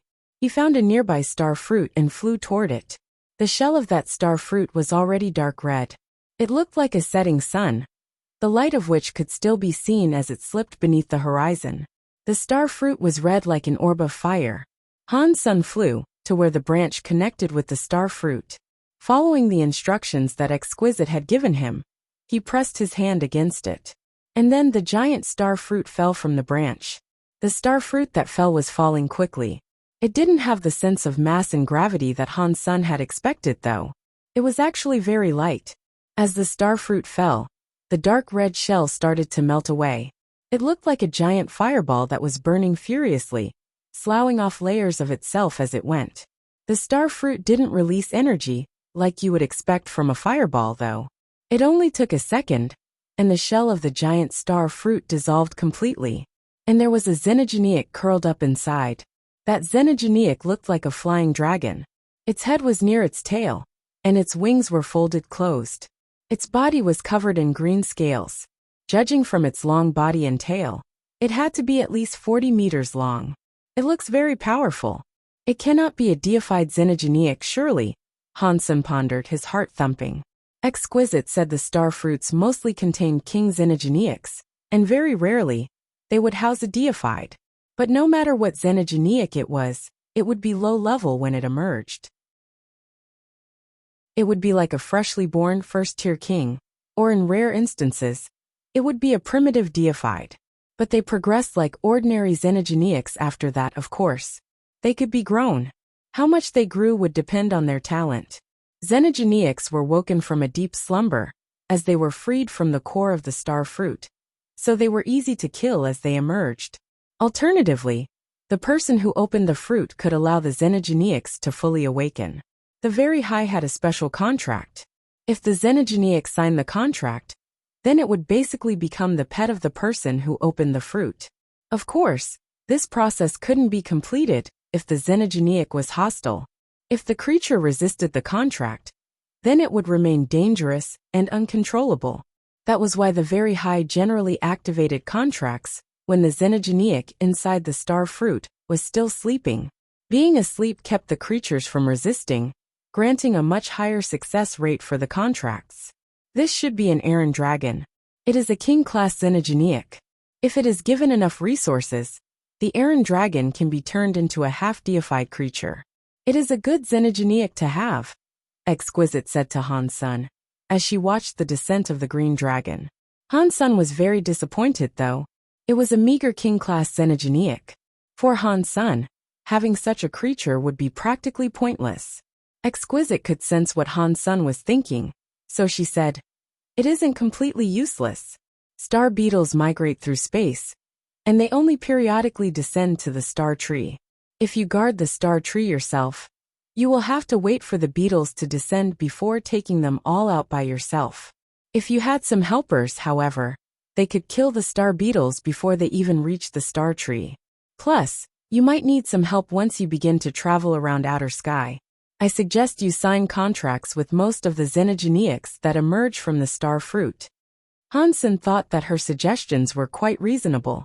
The old man who originally guarded the star tree only let the beetles descend on the tree en masse because he needed them for Hansen and Liu Zhen's test. If he hadn't, he would have thinned out the star beetles long before they arrived at the tree. Ordinarily, the star beetles wouldn't even have a chance to touch the star tree. The old man would kill them before they got close. But even if Hansen set up a defensive net of guardians, beetles would occasionally slip through the net. Hansen would have to kill those himself. And of course, the old man had performed the task easily, but he had been much stronger than Hansen currently was. If a large swarm of star beetles headed for the star tree, he would need some backup. Hansen looked at the sleeping Iron Dragon. He knew it was going to wake up soon. He had to make a decision before then.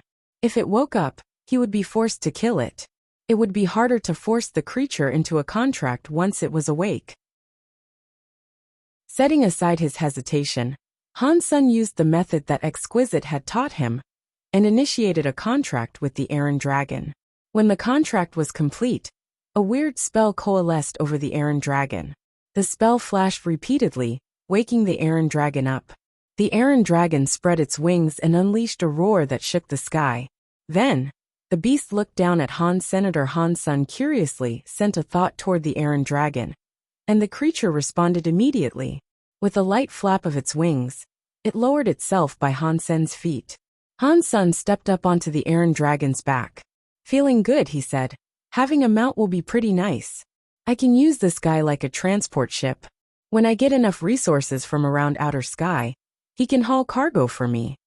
I still have another 49 star fruits to select. I hope I can get a few deified xenogeniacs." Hansen thought to himself. Then he turned and flew toward another star fruit. Chapter 26:59 Luck is broken. Hansen picked 10 star fruits one after another. Each xenogeneic that emerged was a first-tier king. The only differences between them were their breeds and their potential for development. Although creatures that came from the star fruits always started at first tier, the lowest king rank, they were still adults. Hansen could help them develop by providing them with resources, but there was a limit to how much they could evolve. Bringing most of these kings up to deified would be an impossible task. Half deified was likely as far as they could go.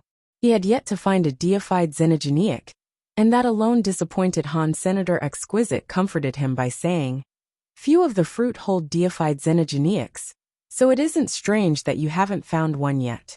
You still have another 40 chances, too. There is no need to rush this process.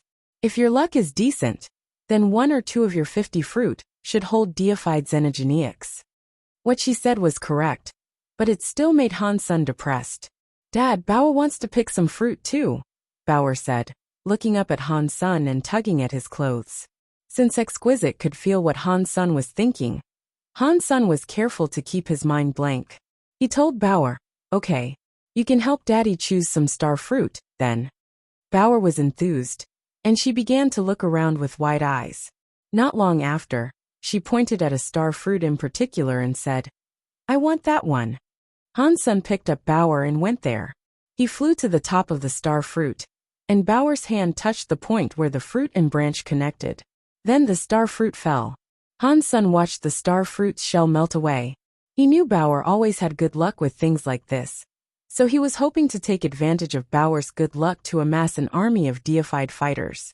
The shell began to peel away, revealing the xenogeneic on the inside. Hansen looked carefully at the strange xenogeneic. Its body was very small, barely larger than Hansen's clenched fist.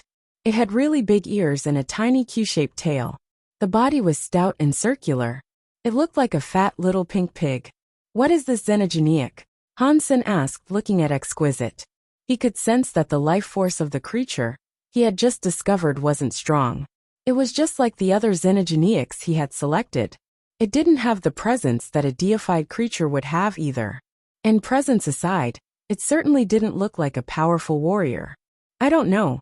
I can't recognize every xenogeneic in existence," Exquisite said with a shake of her head. "It looks like Bauer's luck doesn't always pan out in my favor. I thought she could get me a bunch of deified xenogeneics." Hansen couldn't help but sigh. Exquisite rolled her eyes. This man was actually using his daughter for his own gain. She had never seen someone this obscene before. There seemed to be no limits to his shamelessness. But Bauer seemed to really love the fat little creature, and she bent over and picked the pig up. She rubbed its fat body because it felt really good to touch. "Dad, can I have this little pig as my pet?" Bauer asked Hansen while looking at him. "Of course you can." Upon seeing that the little pig wasn't a deified xenogeneic, Hansen was fine with giving it to her as a pet. He had enough king-class xenogeneics as it was. Bauer was so happy to receive the creature, but she didn't sign a contract with it before waking it up. Exquisite twitched in shock. Bauer had woken the creature up without signing a contract. Xenogeneics without a contract were as dangerous as any wild xenogeneic. But after the little pig woke up, it showed no signs of aggression. It lifted its round body and started running around Bauer joyously.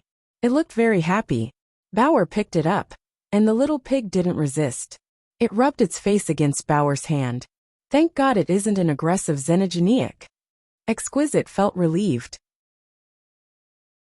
"Bauer, continue," Hansen said to Bauer. Bauer nodded. She let the little pig go, and then flew to another star fruit. The little pig took off after Bauer, its bum wiggling. Bauer swiftly decided on another fruit. The flesh of the falling fruit sloughed away, and when the slumbering xenogeneic inside was revealed, Hansen and Exquisite were given a fright. It was another little pig. It looked exactly the same as the first one that Bauer had chosen, and it was the size of a man's fist. It was chubby too. The two little pigs now looked like twins. Weird. Two different star fruits shouldn't yield the same xenogeneic twice in a row. Yet these two appear to be of the same race. Why has she found two little pigs that are identical? Exquisite looked at the pigs in confusion. Han's son looked at the two pigs, and he realized there was a difference between them. When he looked closely, he realized there was a white symbol on the forehead of each pig. Since the symbols were almost the same color as the pigs, the symbols were difficult to see unless you were very close to the pigs. The forehead spell that was on each pig was different, however. Han's son had no clue what they meant. Han's son looked at Exquisite. Exquisite shook her head. I don't know what this means either. There are too many different kinds of xenogeneics. Perhaps this is one of the rare breeds. But judging from their presence, they should only be king class. And they aren't aggressive. Why is Bauer's luck broken today? Han's son thought glumly. She had just discovered a pair of little pigs, and they wouldn't even attack. They seemed useless. They wouldn't even be useful as slaves. Bauer took the two little pigs with her to open up more fruit, and what happened next made Han's son and Exquisite freeze in place. She found another little pig. Before Han's son could say anything, Bauer started jumping around the star tree. She kicked down many star fruits. More than a dozen of them were falling through the air before Han's son could open his mouth to protest. Exquisite quickly teleported over to Bauer to pick her up. The star fruits fell, burning like dying suns. They quickly dissolved and revealed the xenogeneics inside. Han's son and Exquisite's eyeballs almost popped out of their skulls. Inside those star fruits were more of the little pigs. The small pigs woke up fast. They opened their eyes as soon as their shells melted away. In moments, they were all merrily running around the first two pigs. They trotted next to Bauer, and they looked very happy. What is this? Even Exquisite's face was wrought with confusion. It was a single breed of xenogeneic, yet there were so many of them. The star tree had never done anything like this before. Han's son and Exquisite looked over the pigs, and aside from the spells on their foreheads, everything about them was the same. Bauer, you have collected so many pigs. You should let me open the rest, Han's son said with a strained smile. He'd been hoping Bauer would get him a few deified xenogeneics, but it didn't look like that was happening anytime soon. And at this point, Bauer could start her own pig farm. There were 16 little pink pigs running around. They all lined up around Bauer. Bauer didn't comment on what had happened, but she seemed very pleased with her choice of fruits. She didn't show any desire to pick more of them. Chapter 2660 Physiognomy. I guess I'm on my own. Han's son looked around. He saw a star fruit that looked fairly pretty, and so he flew up to it. This fruit is very puffed and full. It does seem very rich. It is obviously a sign of happiness. It must surely have generated a deified xenogeneic. Those who studied physiognomy believed they could judge the personality of a person merely by studying that person's facial features. Han's son attempted to apply the same principle to the fruit, running his hands over its surface. Are you trying to read the fruit's physiognomy? Exquisite couldn't help but laugh. The Very High had physiognomy skills as well, but they had never thought about trying something like that on a star fruit, of all things. Humans have faces. Fruits have faces too. If humans can receive physiognomies, then why can't fruit have a physiognomy? Han's son replied in a dignified manner. He actually didn't understand physiognomy. He had merely seen a reference to it in the texts of the Xian men. Han's son had barely glanced over the topic. He couldn't even be called a beginner. He couldn't actually read the face of a human, let alone of a fruit.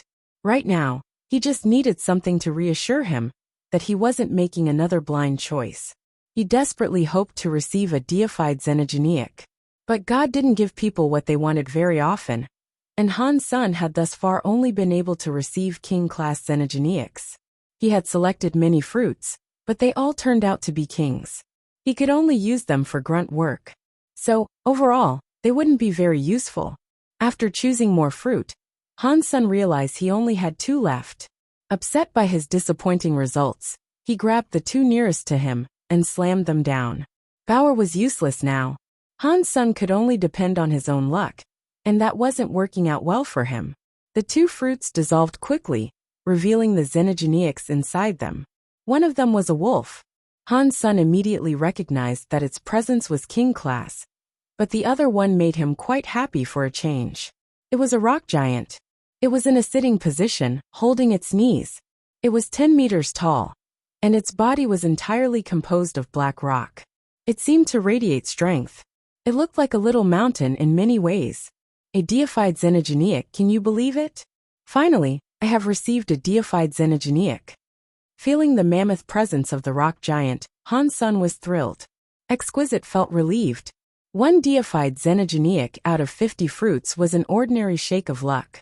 While the rock giant was still sleeping, Han's son quickly signed a contract with it. Outer Sky was full of deified creatures, and having a deified fighter by his side would make life much easier for Han's senator, especially if he wanted to kill star beetles in the future. Having a deified xenogeneic to help would save him a lot of trouble. Han's son brought his group of xenogeneics over to the old man. The old man didn't say much. When his gaze passed over the little pigs around Bauer, he seemed surprised. Uncle, I wonder what these little pigs are. Why did xenogeneics that are so similar come out of so many fruit? Exquisite asked. The star tree is a true god plant, the old man said simply. It possesses the energy of the universe. It isn't something that I fully understand. It has its reasons for existing, however. After that, the old man brought out another item to present to Han Sr. This is my token. You need to use it when you clear out beetles in the future. Every 10 days, come back and take care of the star tree. Whenever a swarm of bugs arrives, you must make sure that you clear out each and every one. None of them can be allowed to live. Han's son bowed and accepted the item. It was a small stick. It was aqua-colored, and it looked like it was made from jade. The item had a very strong presence. It looked like a deified treasure. Han's son hadn't expected to receive a powerful item out of this deal, but he quickly took the jade stick and bowed before the old man. Do not worry, uncle. I will do my best to take care of the star tree until you return. You may leave now. Come back again in 10 days. The old man said dismissively. Bauer and Exquisite joined Han's son as he turned to depart, but Exquisite was unable to teleport so many creatures with her. Even if she had used her small ship, there wouldn't have been enough room for all of those xenogeneics. So for now Han's son left the creatures there. He would be returning to the tree in 10 days anyway. Bauer's small pigs were only a fist size, so transporting them wasn't difficult. Han's son pulled out a bag and stuffed all of the pigs inside it. He carried them to the small ship. You should let them out. They won't take up much space anyway, Exquisite said. She could see the pigs writhing around in the bag in an obvious state of discomfort. Han's son realized that she was right. He released the little pigs and allowed them all to happily run toward Bauer, who was standing in the front of the ship. Altogether, they watched the majestic scenery go by. Do you want to go back to Underworld Lake? Or would you rather hunt some xenogeneics? Exquisite asked Han's son, as both of them rested in the back of the ship. Let's go back to Underworld Lake. I think it will be safer if I practice more with God's Wander before I begin hunting xenogeneics, Han's son said. Sure. Exquisite nodded and delivered Han's son to Underworld Lake. Unless someone had space teleportation, they would have to use a ship like Exquisite's to travel around Outer Sky. The ship had a special power buff that deterred the creatures in Outer Sky from attempting to break it. Not even deified elites could travel through Outer Sky on foot without trouble. And Han's son wasn't even deified yet. So, Han's son wanted to practice space teleportation, so he could travel around Outer Sky with greater ease. He didn't plan on hunting down xenogeneics yet. And of course, Han's son also wanted to fish up the rest of the yellow papers he had been in the process of collecting. That was the main reason he had asked her to take him to Underworld Lake, rather than the wooden house. Exquisite could feel what Han's son was thinking, and it made her blush. She thought Han's son wanted to see more of the pictures on the yellow papers. She didn't know the yellow papers actually seemed to represent some sort of geno art. They soon arrived back on the shores of Underworld Lake, but this time, Exquisite didn't leave. Instead, she remained to fish alongside him. That was quite frustrating. With Exquisite there, he had to control his thoughts. And that was no easy task.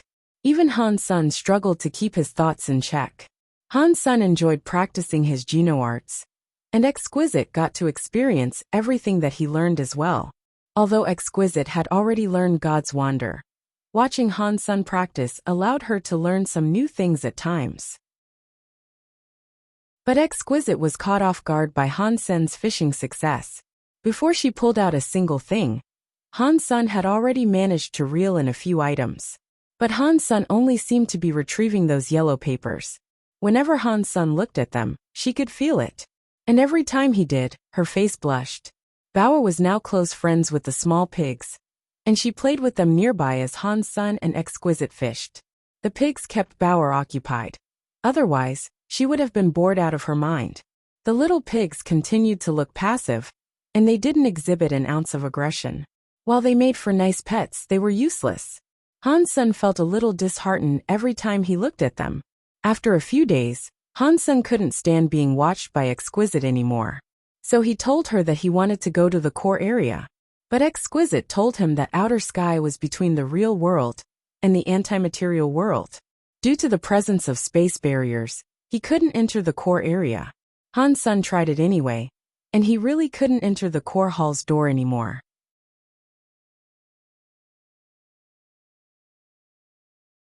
(2661) Taking care of the star, tree in a garden on a mountain in outer sky, Li Yuzhen met with another very high man. They began watching the video that Li Yuzhen had taken, which showed Han Sun slaying the star beetles. Li Shuecheng, what do you think after watching this? Li Yuzhen asked, staring at the man in green clothing. He is very strong. He might even be stronger than a very high of the same level. Who is he? Li Shuecheng asked, not taking his eyes off the video of Han Sr. He is the silkworm Exquisite selected. His name is Han Sun, and he is a crystallizer, Li Yuzhen answered. I think Exquisite is very lucky to have gotten a silkworm like this, Li Shuecheng said with a nod. Li Yuzhen smiled and said, what does it have to do with us if she had good luck? To be straight with you, she is a very precious person amongst the very high. We, on the other hand, are just breeding machines. Seeing Li Shuecheng frown, Li Yuzhen said, after seeing this video, do you not have any opinions to share on it? What do you mean? Li Shuecheng frowned again. When Li Qier gets her silkworm, the fights between silkworms will start. There are 13 silkworms in total.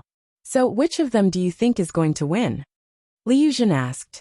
From what I can see here, Han Sun seems pretty good. But he is just a king class with 9 tiers. Most of the silkworms are half deified. One of them was even born deified. Judging from the power I have witnessed, I think the born deified is the most likely to win, Li Shuecheng quietly said. Your reasoning is sound, but I have analyzed Han Sun and the other silkworms. Han Sun is amazingly strong, and he has many treasures. He even possesses the true god weapon shield of the Medusa's gaze. I think he has a high chance of winning. After Li Yuzhen was embarrassed in the Star Tree contest, he had taken the time to investigate and learn more about Han Senator. He now knew more about Han Sun than most of the very high did. Outer Sky had many resources, so the very high never lacked anything. They only ventured out into the rest of the universe to find silkworms and people with peculiar talents. So, the very high paid little attention to most of the races in the universe. And Han Sun was just a king.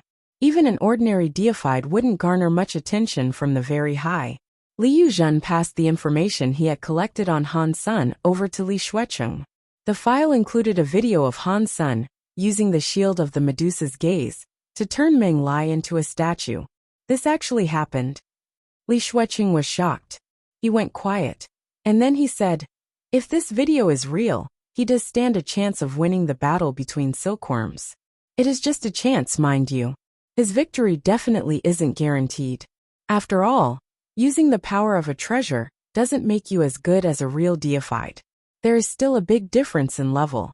But if he can use a weapon like the shield of the Medusa's gaze, he might actually win.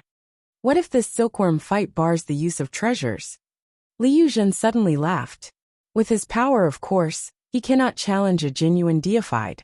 The video demonstrated clearly that he couldn't kill the deified star beetle, no matter how strong he was. His power is no match for a deified yet. His skill will matter little in the face of such absolute power. Li Shuecheng paused and said, but the fight between silkworms doesn't prohibit the use of treasures. It didn't in the past, but this time will be different. I have a reliable source with sway in this matter. This time, the silkworm fights will ban the use of treasures, Li Yuzhen said with confidence. Did your family member? Li Shuiqing seemed to have guessed something unsavory about Li Yuzhen. But before he finished speaking, he thought better of it and closed his mouth. Li Yuzhen smiled. You just need to know that this silkworm fight won't allow the use of treasures. That is all.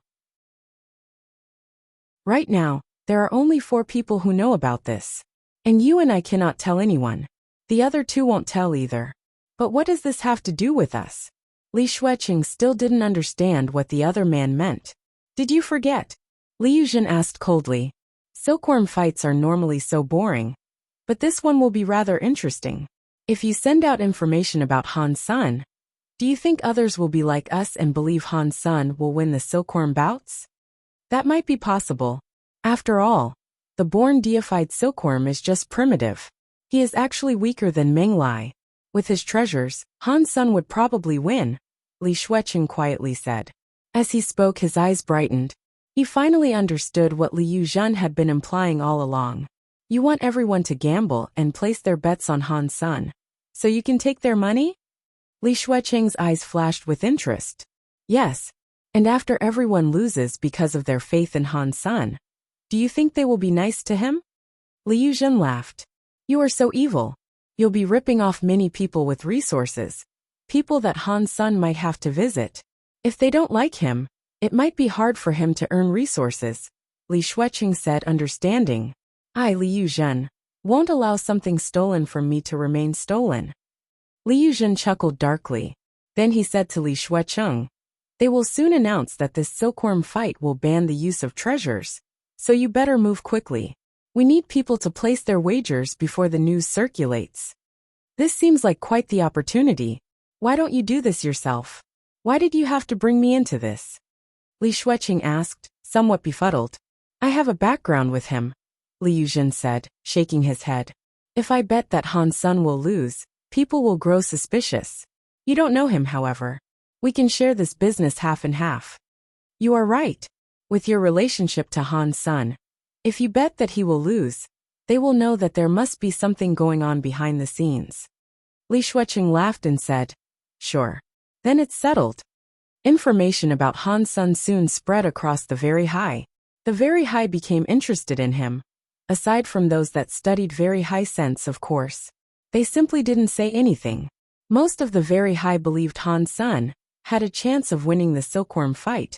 As a result, Li Shuiqing was able to use this opportunity to make lots of wagers with the very high. The results were just as Li Yuzhen had predicted as well. Soon after the last of the bets came in, the very high leader announced that the silkworms wouldn't be allowed to treasures in the bouts. Many of the very high thought Li Shuiqing had scammed them, and they hated Han Sun too. Things would be fine if Han Sun won the silkworm fight.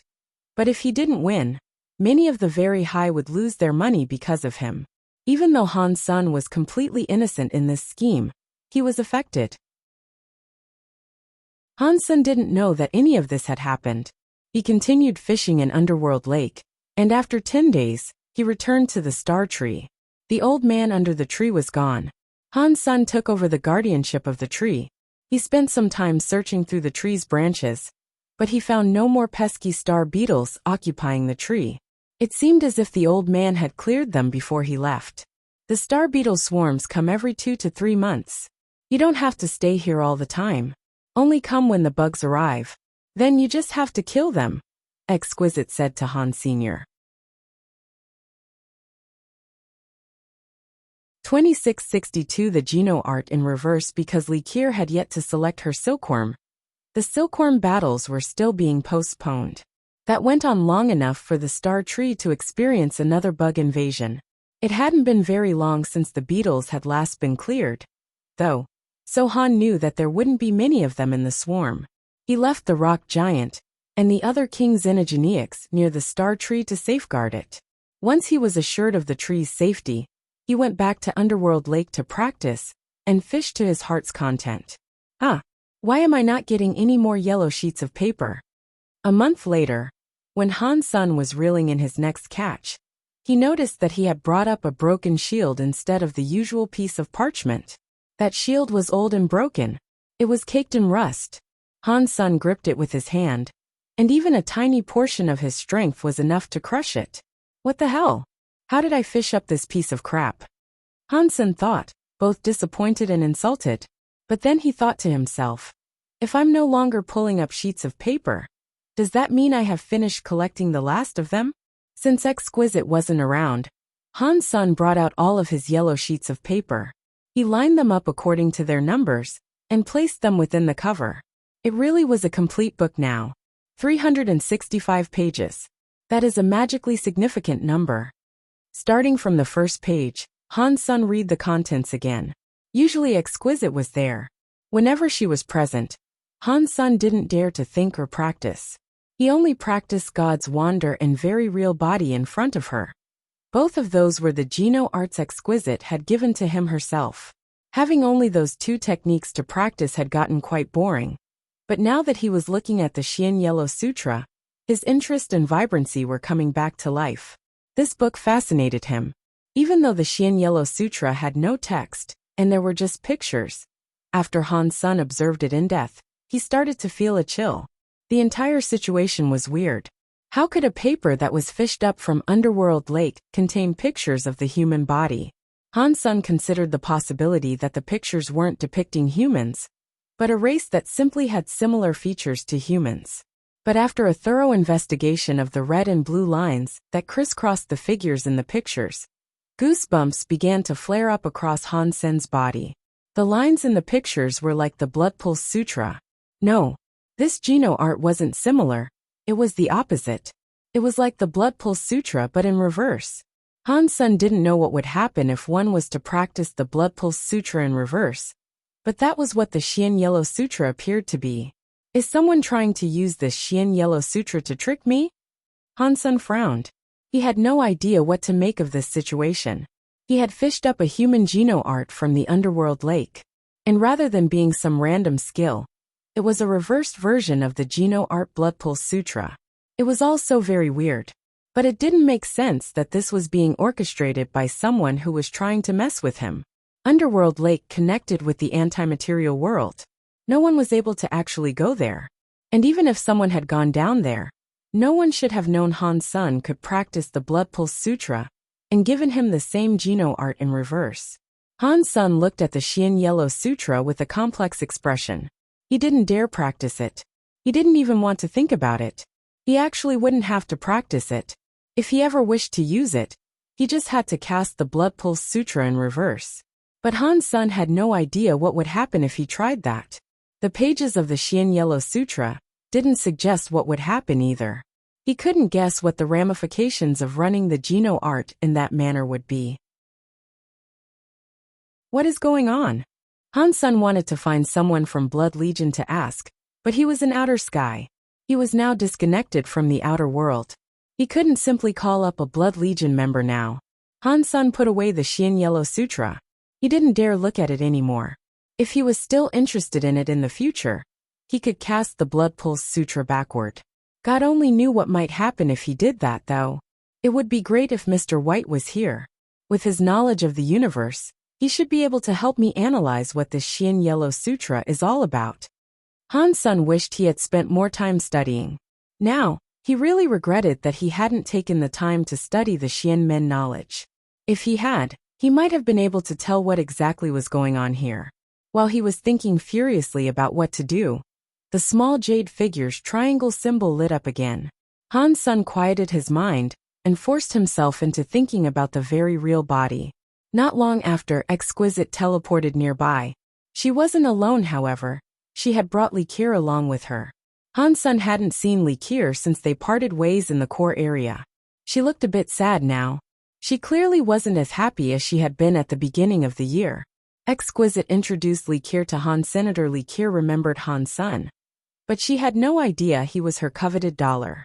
Han Sen, there is something I would like you to help me with. After Exquisite introduced them to each other, she spared no time in making a request. What can I do to help you on this fine day? Han Sen asked, raising an eyebrow in surprise. He was an outsider in outer sky, so there wasn't much he would be able to do. This must be a very unique request if Exquisite had come to ask for his help in particular. There have been difficulties in Likir's search for a silkworm. She has been unable to find a suitable one, and therefore, she still needs one, Exquisite said. Likir shook her head. Continuing to look down in the dumps, she said, "Third sister, you don't have to beat around the bush so much. The silkworm I selected rejected me, and he will never want to see me again. Therefore, I have to choose a new silkworm." Han-sun carefully avoided thinking about that. He was afraid that Exquisite would notice his thoughts and dredge up a disconcerting truth or two. He knew Likir was talking about Dollar, but she had accused him wrongly. He hadn't been absent from the core area because he was avoiding her. In fact, he hadn't been making any effort to hide from Likir. He had simply been trapped inside outer sky, where going to the core area wasn't an option. "What can I help you with then?" Han-sun asked, looking at Exquisite. He didn't know what Exquisite wanted from him. He had already agreed to be Exquisite's silkworm, so he didn't know what he could do to help Likir. "The time limit is almost up, and my little sister won't be able to find a good silkworm before the deadline. Therefore, I'm asking you to help. If you can convince Lone Bamboo to become my little sister's silkworm, we would really appreciate it," Exquisite said. "I really can't do that. If Lone Bamboo was willing to come, he wouldn't have chosen to go to prison rather than become a silkworm. Nothing that anyone says to him will change that. He is his own man," Han-sun said, raising his hands helplessly. "You're saying that even with the friendship between you two, he won't listen to you? I thought he was willing to go in your stead," Exquisite said while staring at Han Sr. "I'm sorry, but I really cannot help you with this." Han-sun shook his head. He knew how tenuous his situation was. Despite having the small jade figure, he still had to remain vigilant at all times. It was harder than being a thief inside a police station. If he wasn't careful, Exquisite would do a deep dive into his mind. He was already in such dire straits, but he didn't want Bamboo to suffer the same fate. "If you cannot convince Lone Bamboo, then there is only one other way in which you can help us." Exquisite giggled to Han-sun while she spoke. "What is it?" Han-sun asked, feeling a little dread settle upon him. "It's exactly what you're thinking. Please be my little sister's silkworm too," Exquisite said, speaking Han-sun's worry into reality.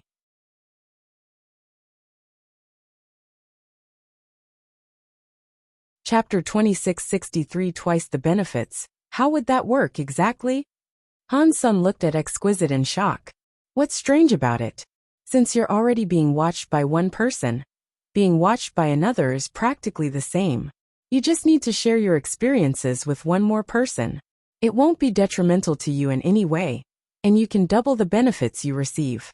You will receive the same amount of resources from me and my little sister. Effectively, you'll be receiving double what others receive. Wouldn't that be wonderful?" Exquisite said to Han-sun with a beaming smile. "I suppose you're correct, but I still think there might be a problem with this plan," Han-sun quietly said. "What could go wrong? Aren't you happy about being able to receive twice the resources?" Exquisite thought about it a bit, and then said, "If you become Likir's silkworm, you can even receive more star fruit. But the elder is no longer here. I thought the star tree would stop giving out fruit," Han-sun said. "I'm just giving you an example. There are many more resources like the star tree on the path ahead, and you will be receiving a double portion," Exquisite said. Then, she clapped a hand on Han-sun's shoulder and teleported away. They went straight to the altar where Han-sun had signed his contract with Exquisite. Han-sun signed another contract to become Likir's silkworm. Because Exquisite was there though, Han-sun kept his mind carefully blank. He waited until he was alone, out of Exquisite and Likir's range of connection, before thinking things over some more. He was in a bad situation. I wonder if the small jade figure can absorb 2 marks. If it can't, I'm going to be exposed. Han-sun quickly brought out the small jade figure, as he mulled over his situation. He moved to transfer Likir's branding onto the small jade figure. Fortunately, Han-sun's biggest worries didn't come to fruition. The mark was successfully applied to the small jade figure. Since the jade figure managed to absorb the additional mark, this situation is a good thing, I suppose. It makes little difference if I'm watched by one person or two. And if it means I can earn double the resources, where is the harm in that? I guess this is a lucky turn of events. Han Sen still couldn't convince himself that this was a good thing though. He felt as if there was something dangerous about the situation, but he couldn't quite put his finger on what it was exactly. Exquisite has been talking a lot about these rewards that I'll be earning. I wonder what they are. I hope I can get my hands on some deified xenogenic genes, Han Sen thought to himself. In the meantime, Exquisite and Li Qier were standing in a hall, signing Han Sen up for the silkworm bouts. That was the rewards Exquisite had been talking about. The silkworm fights provided many resources to the victor, but the silkworm had to earn them. The higher ranked they were, the more resources they would receive. There were 13 very high students and 12 silkworms. If someone ended up outside the top 10, their rewards would be practically nothing. Ranks 5 to 10 weren't much better. Their rewards were fairly small, but things got much better for those in the top 5. Going up sequentially, each rank gave double what the last received. The prizes had been structured in that way to inspire the silkworms to work their hardest in battle. The very high wanted them to bring out everything they had.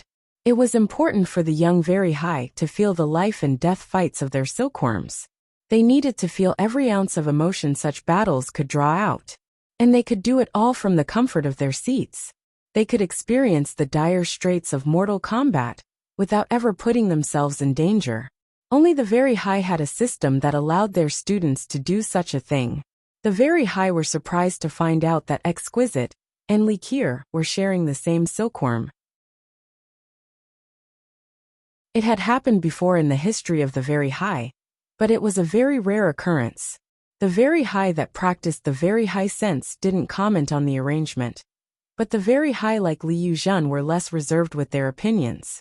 Li Qier and Exquisite are using the same silkworm. That Han Sen is quite lucky. He has benefited from our people yet again, Li Yuzhen said coldly. Li Shuiqing laughed and said, being the silkworm of 2 very high masters won't be good for him, all things considered.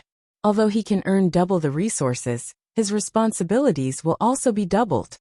After pausing, Li Shuiqing went on to say, plus, once he causes many of the very high to lose their wagers in the silkworm fights, it will be very difficult for him to gain resources anyway. You collected the bets? Li Yuzhen laughed. I collected them all before it was announced that silkworms wouldn't be able to use treasures in the battle. I won't let the gamblers bail now. Li Shuiqing's eyes sparkled. Han Sen just needs to not get first place in the silkworm fights. Then we will be rich. The resources we gain will be enough to make us deified. They will take us to larva class at least. And some of the treasures are so rare that we couldn't have bought them with all the resources in the world. But if we lose, there is no way we can pay it all back. How could we lose? Li Yuzhen said with a laugh. Every single silkworm is at least half deified. They are half a level higher than Han Senator, and if push comes to shove, the born deified will be mopping the floor with him. No matter how strong Han Sen is, he will never get any further than number 2. You are right. No matter how strong a 9th tier king is, they cannot beat a deified. Plus, that born deified is very talented. He isn't much weaker than the very high students themselves. He is very good when compared to our members at the same level. Beating a mere king will be a trivial task for him, Li Shuiqing said with assurance. He was confident he was going to win this bet. When Exquisite and Li Qier finally explained the rewards that they'd been promising, Han Sen shook his head. This is the good stuff you've been talking about? I will have to fight for my life in there. And I can only join as a single person. Why would there be double benefits for me? You will have both of us to support you. Isn't that twice the benefits? Exquisite said flatly. Han Sen and Li Qier looked at Exquisite gobsmacked. Han Sen didn't know if Exquisite was just fooling around, but Li Qier was especially surprised by seeing how Exquisite was behaving. It was hard to believe this was the same Exquisite she had grown up with. Why are you looking at me like that? If you have the time, read the files I've sent you about your opponents. And remember, the higher the rank you achieve, the more resources you receive. If you can reach 2nd place, you will get a deified treasure amongst many other resources, Exquisite said calmly. What about becoming number one? Han Sun kept looking at the information he was giving while he asked. There is a born deified participating in this fight. He will probably secure first place. You just need to try your best to be second, Exquisite said with a small shrug. A born deified is joining? And I can't use treasures? I suppose I will have to settle for second then, Han Sun said with a nod. If he couldn't use his Peacock King soul robe and the 6-core snake bow, he didn't think he could beat a deified elite. Not even a primitive one, which was the lowest tier of deified. 2664 deified say Li Kier, and Exquisite departed Underworld Lake. Li Kier turned and looked at Exquisite with confusion. You aren't going to tell him about all the bets that have been placed on his performance? What is the point in him knowing that? Are we going to make him fight for his life against a born deified? I don't want to have to find another silkworm, Exquisite said. You're right, Li Kier said, tilting her head in acknowledgement. It is impossible for a king to beat a born deified. Plus, that deified has no lack of talent himself. He's as good as a student of the very high. It won't be easy for anyone to win against him, and Han Sun is just a 9th-tier king. Li Kier sighed and continued. The people who have placed big bets on Han Sun, who believed he would earn first place, are going to lose the items they have wagered. They won't be able to do anything against Li Shuecheng. They'll definitely take out their anger on Han Sun, even if they don't hold him personally responsible. Wherever he goes, I'm sure trouble will follow close behind. That is something that cannot be avoided. We just have to find a way to sort this out, or at least mitigate the fallout, Exquisite glumly said. Han Sun spent some time reviewing the information he had been given. Their descriptions and short bios of the 12 silkworms he would be squaring off against. The information was comprehensive, and whoever had been responsible for compiling it had done an excellent job. It was like a bona fide restaurant menu. There was an image of every silkworm in the documents he received, too. Han Sun saw the born deified fellow on the first page. Shale, Lionheart mutant level, primitive deified sex, male primary geno arts, lion killer hobbies and interests. Dessert. The content of the documents was very detailed, but most of the information was also pointless for Han Sun's purposes. He didn't need to know the hobbies of his competition. He didn't need to know what color of armor they wore, or the things they liked to do for fun. There was no mention of their powers. All he learned was that the deified had a geno art called Lion Killer. So far, reading this is no help at all. Han Sun shook his head. Han Sun kept on reading, and he noticed that every profile was the same. When he flipped over to the 4th contestant, he saw the description of Yu Shanxin. Again, the introduction was the same. It only described his looks, and the fact that he was skilled in the extreme evil path. That was about it. Han Sun kept flipping through the profiles page by page. He memorized the faces of the silkworms, their names, and their races. The other information was useless for him to remember. Han Sun flipped through the character information and reached the last page. There he saw his own profile. Han Sun Crystallizer, serving Sky Palace, level, 9th-tier king sex, male primary geno arts, the story of Jean's teeth knife, under the sky knife skills own treasures, charming gods Jian, the shield of the Medusa's gaze, unknown feather clothes, unknown bow. Wait, what is this? Han Sun was frozen. The information he had on the other silkworms was practically useless, but the profile on him was surprisingly detailed. It said everything quite clearly, and explicitly mentioned the treasures he wielded. It even separated each one to describe each geno art and treasure in a grossly detailed fashion. It was all so very elaborate. Who created this damn folder? Why has the writer only gone and exposed my powers? Han Sun felt as if he wanted to kill someone. He didn't know anything about his enemies, but the enemies knew everything about him. This was bullcrap. At the end of the information, there was a summary. The genius that can suppress thousands of races that composed the fabric of the wonderful universe we live in. The one that stands out the most can become the greatest silkworm. Aside from Shale, who we know can fight, the other has yet to be decided. He is the most popular winner in the silkworm bouts. You motherfucker. After reading the summary, Han Sun felt fairly sure that he had been set up. Han Sun flipped through the book a few more times. He finally saw the last sentence at the back of the book, too, then. It said Li Shuecheng. Who is this Li Shuecheng? Why is he turning everyone against me? Han Sun wondered, bewildered. He didn't recall encountering a man that went by that name before. In fact, he'd only met a few of the very high since he arrived in outer sky. He didn't know anyone called Li Shuecheng, so there was no way he had offended him.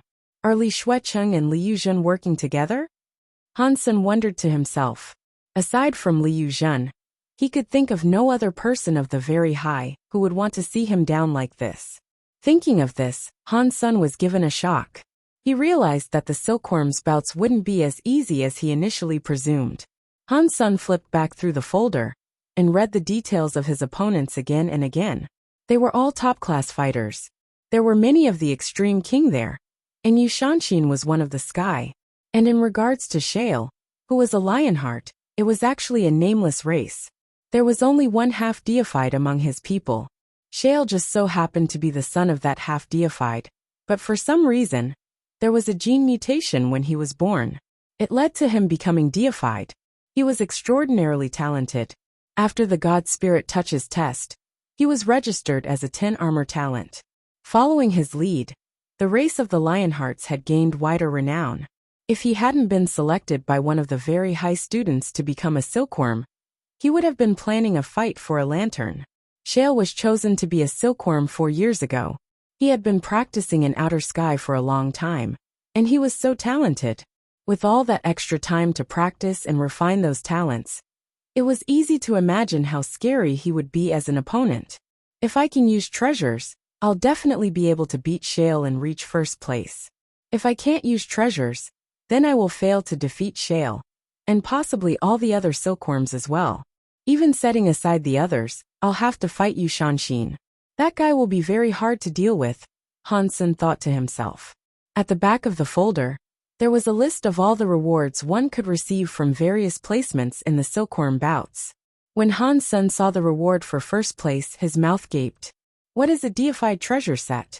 Han Sun was confused, and so he continued reading. After reading it, he could only think, the rich are stubborn. The so-called deified treasure set was a set of armor composed of powerful treasures. The chest piece was a deified treasure. So was the belt. The gauntlets and the boots were 4 deified treasures. With the helmet, that made 7 deified treasures. It combined to become a deified treasure set called the Apollo set. Han Sun continued to read. He noticed the Apollo set wasn't just a deified treasure composed of 7 pieces.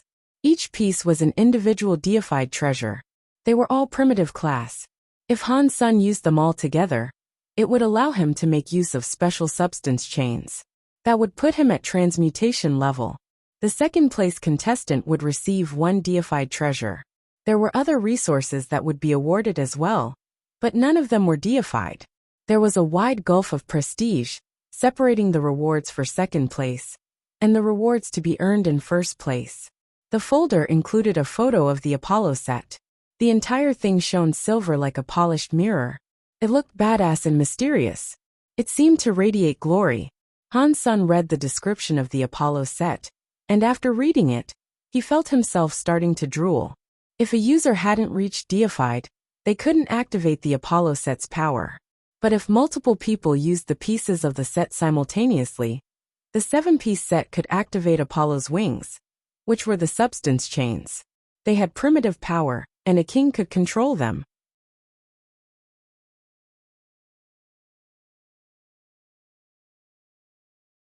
Chapter 2665 Very difficult. This is good stuff.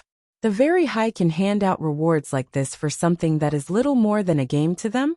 Other races wouldn't have this many resources to play with. Han Sun sighed. The very high were fucking rich. Han Sun would protect any deified treasure. He found like it was his own child. Yet the very high were handing out 7 of them as little more than prize money. He couldn't think of another race that could match this level of wealth. The Extreme King called themselves the number 1 race, but compared to the very high, they were nothing but turtles. Their society was measly in comparison. If I can take down outer sky. As soon as Han Sun had this thought, he shook it off. He knew he couldn't risk entertaining thoughts like that. He could never think such dangerous things during his time there. If Likir and Exquisite found out what he was considering for the future, it wouldn't end very well for him. Han Sen kept turning the matter over and over in his head. Eventually he thought, I really want that Apollo set. Maybe I can deal with those other silkworms. I can handle those fights, but that Shale, I really don't know how I'm going to bring him down. I can't use beast souls, and I can't use my super god spirit body. Because they all know me as Han Senator, how can I beat a born deified then? Han Sen thought about this for a long time, but he couldn't figure out a solution. After all, he didn't know much about Shale. According to the information he'd been given, there was little known about the man. When Exquisite and Likir came back, Han Sen asked them if they had more information on the other 11 silkworms. Exquisite already had it prepared for him. She handed over the documents that she and Likir had spent the last few days gathering. By the way, who is this Li Shuecheng? Did I offend him in some way?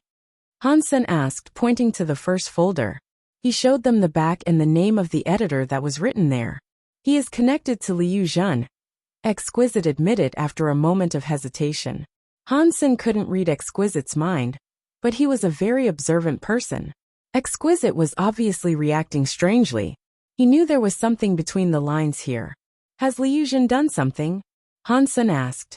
Exquisite remained silent and didn't answer, but Likir said, I think we should let Han Sen know. It will be for the better. He should know so he can be prepared for the fallout regardless. What is going on? Han Sen frowned again. Exquisite explained the wagers that the Very High had made with Li Shuecheng. And then she said, Actually, this has little to do with you. This is simply a whole bunch of people being scammed by Li Shuecheng for a host of resources and treasures. I'm afraid they might not let it go easily though. Han Sen smiled wryly and asked, Do the Very High like gambling this much? Those who study the Very High sense have no interest in gambling.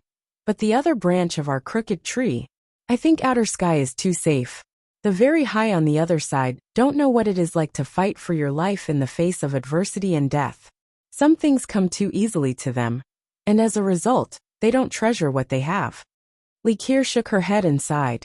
If we make them lose so many resources and treasures, are they going to be mad at me? Han Sen asked. They won't come after you, but I can tell you that they won't be happy with you either. Li Shuecheng only wanted to get those resources and treasures, and to do that he used you, Exquisite said. Maybe they won't get scammed.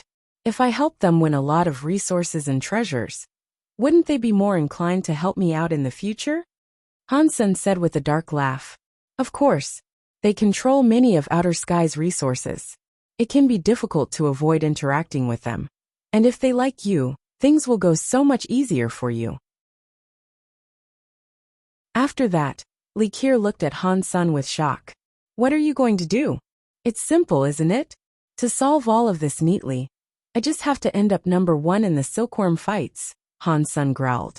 You're right, that would fix it, but Shale is the unsurmountable challenge you have ahead of you. His talents are scary. There is no doubt about that. In his short 4 years here, he has learned many Geno arts. That includes proficiency with God's Wander. He can use space teleportation. If you want to fight him, I don't think anything you can throw at Shale will work, Likir said. If I haven't yet tried, how can you so easily think that I can't beat him? Han Sen was very calm and composed throughout all this. He quietly opened the new documents and began to study them. Likir and Exquisite looked at each other. They could sense the confidence that had spurred Han Sen to the lofty heights he frequently reached. He now seemed quite confident that he had what it took to defeat Shale. But they couldn't understand where that unbridled confidence came from. Third sister, don't you think this is a bit weird? Why can we feel his confidence, but not where the confidence comes from? Unless he is a blindly confident bag of grass, we should be able to feel what is inside him that gives him the confidence he needs to take on this challenge. Likir said to Exquisite after Han Sen left. She didn't think Han Sen was a bag of grass. His mental control power is so strong. He can control his thoughts. Aside from direct emotions, it is nearly impossible for us to discern what he is thinking, Exquisite said. The hardest thing to control is your own mind. Even the very high need the very high sense to do it, yet he can do it on his own. Third sister, your choice in silkworm is exceptional, Li Qiu said with a sigh. I'm not sure where his confidence comes from, but I think he wants to reach first place. If he succeeds, it will be good for you and me, Exquisite said. I only fear that he is overestimating his capabilities and will die in some tragic way because of it. Then we will have to go and find a new silkworm. Li Qiu wasn't very confident about this, and she thought to herself, if he was Dollar, I'm sure he would be able to do this. Sometimes, the things people wanted most were the things that they couldn't have. Li Qiu still missed Dollar. Han Sun investigated the 11 silkworms, and he started to develop a headache. None of them would be easy to fight. There were many difficult people in the competition in addition to Shale, who topped them all. One of the silkworms was actually a very high. It was very rare to have a very high as a silkworm. Although all the very high were very strong, their powers were too similar. And they had all been raised in the same environment. Having a very high as a silkworm wouldn't allow the master to learn as much, and so not many of the very high would agree to take one of their own as a silkworm. Plus, ordinary very high thought that only low-life creatures deserved to become silkworms. They wouldn't want to ruin their own reputation by becoming a silkworm, so it was very rare to see this amongst the very high. A very high half-deified. That will mean he is stronger than Exquisite, right? I don't think that will be someone easily defeated. And that's not to mention the bigger trouble further ahead like Shale. Winning these silkworm bouts won't be easy at all. Han Sun dropped the documents for the time being and went back to practicing his Geno arts. There were 2 Geno arts he had to learn before fighting Shale. If he didn't get good at those, he had no chance of winning.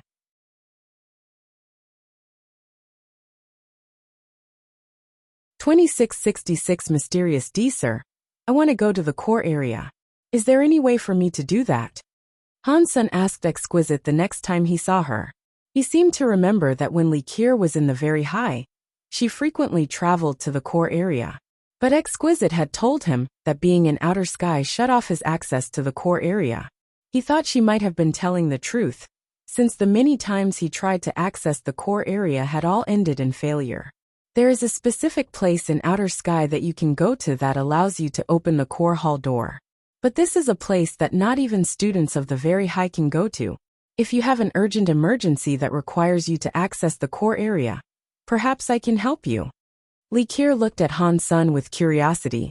She was curious why Han Sun wanted to go to the core area so badly. I want to go to the core area to find a friend. Perhaps he has a way that I can win the silkworm fights, Han Sun said. Li Qiu could sense that Han Sun wasn't lying about his general reason for going to the core area. In regards to the friend he had mentioned, she could tell that was partly true as well. As for the identity of this mysterious friend, she had no idea. Han Sun had done his best not to think about it, but when he mentioned finding a friend, he hadn't controlled his thoughts perfectly. That was unavoidable. But still, Han Sun did his best to keep his thoughts away from anything incriminating. And that was enough for Li Qiu to be unable to tell the identity of the person he wished to see. Sure. I will look for a way. I will come back to you with an answer later. Mind you, this will be very tricky. There is every chance that this won't work, so don't get your hopes up. Li Qiu was shocked by how well Han Sun could clamp down on his thoughts, but she knew he wasn't lying. Therefore, she set aside the idea of asking him again. Han Sun waited half a day, but Li Qiu didn't return. In the meantime, Exquisite came to Underworld Lake. Han Sun didn't speak, but Exquisite could tell what he was thinking. She was surprised and she said, "Little sister agreed to help you enter the core area?" She said that it might be difficult, and it might not work. Han Sun was worried Li Qiu might have been away for so long, because she had some bad news to deliver. Exquisite laughed and said, "This is a complicated matter. According to the theory, there is only one place in which outer sky can allow access to the core area. But this place is forbidden by our people. Not only is it a restricted zone for outsiders, but even most of the very high are forbidden to go there. Not many people can do what she is doing. Little sister is one of the very few. If she wants to help you, and your luck isn't too bad, it might work." "What is this place that you're talking about?" Han's son asked with curiosity. I once told you that outer sky resides between the real world and the anti-material world. This place exists between those two realms. Because it connects those two opposing powers, everything here is very strange. Connecting to the real world and opening a door to the core hall can be complicated. Exquisite didn't explain much beyond that. Because the process can be dangerous, we forbid very high students from entering the core hall. But little sister's father is the guardian, and she is much loved. It shouldn't be difficult for her to convince her father to give you a chance. I see. Now Han's son understood. After waiting for another hour, Li Qier finally returned. She came bearing good news, which made Han's son feel relieved. Li Qier used space teleportation to guide him to their destination. After a few jumps, they reached a desert. That desert appeared endless. It must have been as big as a solar system. Even with Han Sen's eyesight, he couldn't see the end of that desert. It was difficult to imagine how large it was. As they stood in the desert, Li Qier suddenly shouted into the endless wastes. Dad, I've brought him here. Can we go now?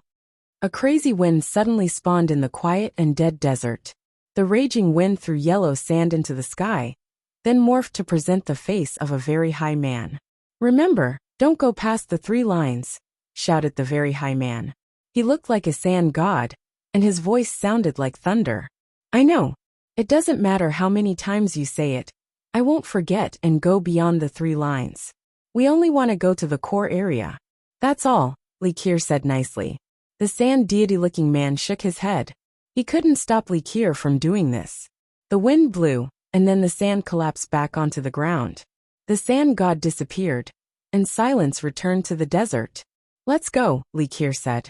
Then, she ventured forward into the big desert. Han's son followed her. Li Qier kept walking and said, the area around here is unstable. Please don't use space teleportation powers here. And don't exert too much strength. Otherwise, you might find yourself being dragged into the anti-material world. If that happened, not even our leader could retrieve you. Han's son nodded. Now he understood why Li Qier had to walk instead of just teleporting them forward. The two of them walked through the desert. Sometimes Han's son noticed old weird buildings leering out of the sand. There were ancient stone structures, and really advanced metal buildings. There were even battleships and airships scattered here and there in the yellow sand. God only knew how long they had been there. Even the platinum, which should have been impervious to time, was rotten. When the wind blew, platinum boards broke loose and scattered like dust across the sand. There was a statue that was 100 meters high, and there were the remains of thousands of beasts. There was a dead tree in the sand that looked like a real dragon. The whole huge desert felt very weird. But there was no consistent style to the relics in the desert. They were obviously a mishmash of random items, stemming from a variety of different points across history. They seemed to have been tossed into the desert and left there like trash. The sight was disconcerting somehow. After reading Han Sen's mind, Li Qier explained, this is a crossroads between the real world and the anti-material world. There are always items from the real world or the anti-material that get lost, twisted, and thrown in here. Every now and again, powerful items end up in here. My dad once found the xenogenic body of a butterfly-class creature. But that was just a stroke of luck. Most of the things sent here are just useless trash. A loud boom interrupted Li Qier as she was speaking. It shook the two of them, as if the sky had been cracked open. Then Han's son saw something very large emerge from a crack above them. Han's son stared up in shock. The head of a giant beast pushed its way through a gap in the twisted, crooked sky. The beast's head was silver, and it looked like some artwork made of precious metal. 3 horns emerged from its face. It kind of looked like a triceratops, but it was much bigger than a triceratops. The head alone was 10 meters long. Blood gushed from its mouth. Boom! The giant beast fell from the sky and landed in the desert in front of them. The impact of its body, hitting the ground, shook the sand like an earthquake.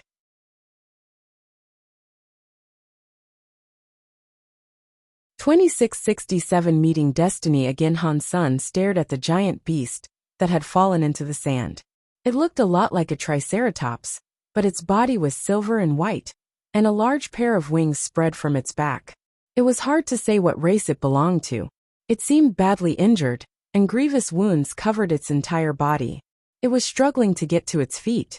Blood poured from its mouth and body, dyeing the bottom of the sandy crater crimson. A small red lake was forming beneath the beast. A Xenogeniac has fallen. Likir rejoiced. She quickly raced toward the crater. Hansun followed behind her. Even though it was injured, he could feel the fierce presence exuded by the giant monster. It was deified class, that was for sure. Back off, guys! Before they could even get close to that Xenogeniac, a plume of sand rose near them. It took on the shape of a sand god. It was Likir's father again. Before Likir could answer, a sandstorm swept over them and sucked them in. Within a second, they were tossed far, far away. Boom! Boom! Boom! As they got back to their feet and watched from a distance, they saw countless sand dragons emerging from the ground. They looked like ancient, deadly creatures. They followed the sand god's commands to go for the injured beast. The beast roared angrily. It quickly stood up, and an endless silver light erupted into a wild storm that consumed the sky. It battered against the sand dragons that now surrounded it. The ancient-looking dragons had been shaped from sand, and they couldn't withstand the power of that silver light. Pang! The silver light then swept over to shine on the sand god's body, blasting the shape of the sand god back into nothing as well. Hansun watched with wide eyes. It was very fortunate that they had been pulled away from the creature. If they hadn't, the creature's remaining dregs of power would have been enough to destroy them. Likir stared at the sight in terror. If her father hadn't appeared in time to keep them from getting close to the giant beast, the creature would have killed them in a moment. Likir's father can't have gone down that easily, surely. As Hansun pondered this, he saw the sea of sand swell and boil like a tumultuous sea. Fountains of sand sprayed everywhere, and a pillar of sand shot straight up into the sky, then fell back to the ground, forming itself into the figure of a sand god. That process then repeated itself over and over, creating an army of the sand beings. The sand gods raged as the remaining dragons roared. The surface of the desert had become a battlefield for ruthless giants. Despite the distance between them and the battlefield, the ground was shaking so violently that Hansun and Likir were having difficulty staying on their feet. They had no choice but to retreat. They finally reached a safe distance from the fight, but Hansun could still detect that frightening presence. He could no longer see the actual fight, though. He could only see the distant clouds of sand, as some of the sand creatures were ripped apart. His ears reverberated with the sound of dragons roaring at deafening volumes. My father's real body is deep inside the three-world desert. These sand gods are just manifestations of his power, Likir explained with a laugh. She could sense that Hansun was worrying about the safety of her father, but she knew he would be safe since he was deep within the sand. Hansun couldn't see what was going on in the fight anymore. That whole desert was shrouded in screens of sand.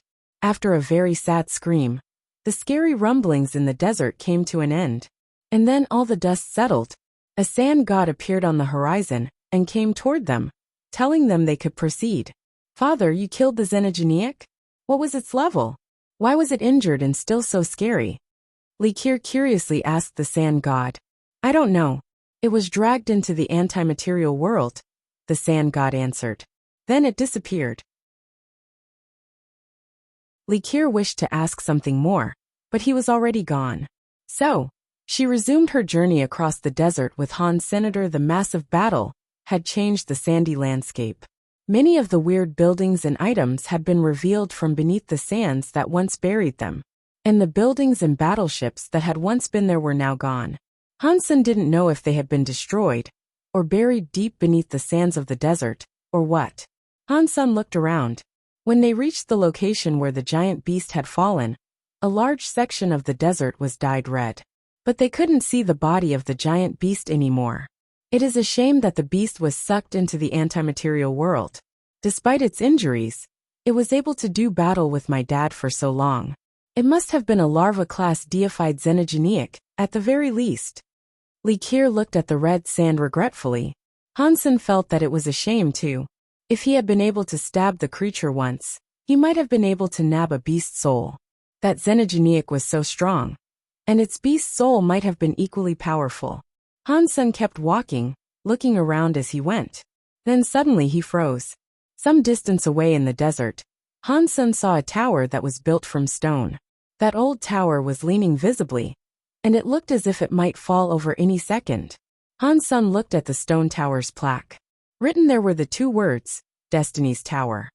The tower was styled just like the Destiny's Tower controlled by the Extreme King. Han Sen was stunned at the sight, but he immediately clamped down on his thoughts.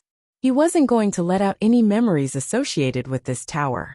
He had to suppress everything he knew about Destiny's Tower. Li Qiu could feel that Han Sen's mind was struggling with something. She looked at the stone tower too. After a while of looking at it, she said, "I've never seen that stone tower before. It must have been revealed by the battle earlier. Do you recognize it? It is exactly the same stone tower I saw when I was with the Extreme King." Han Sen knew he couldn't hide this from Li Qiu completely, and so he had to explain it a bit. Li Qiu thought for another moment. She nodded and said, "Now that you mention it, I think I remember something like that. When I visited the Extreme King, I once saw a tower like this too. Let's go. We should check it out," Li Qiu suggested, and so they went toward it. She wasn't interested in the tower, but she could feel Han Sen doing his best to suppress the desire to visit the place. Han Sen was trying to keep his thoughts away from the nature of Destiny's Tower, so Li Qiu wouldn't be able to see everything he knew about the structures. But that sort of control on his mind suggested to Li Qiu that Destiny's Tower had some relevance to Han Senator. If it didn't, Han Sen wouldn't have tried so hard to control his thoughts about the place. Being watched sucks. Han Sen sighed and followed Li Qiu toward Destiny's Tower. The tower looked very old, and it was impossible to tell how many years it had been there. While the structure might have been old, it wasn't broken. Li Qiu reached the door and twisted the handle. The stone door swung open smoothly. The two of them walked inside. The tower was full of dust and sand, but otherwise, it seemed to be empty. It looked like an ordinary watchtower. "Let's go up and see." Li Qiu walked toward the stairs. Han Sen followed Li Qiu, trying to keep a lid firmly over any sensitive topics that might otherwise come to mind. The second floor was still so empty. There was nothing there. Li Qiu didn't give up though. She kept ascending the tower.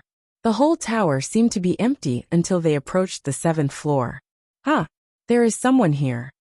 Li Qiu looked at the top floor's stone platform in shock.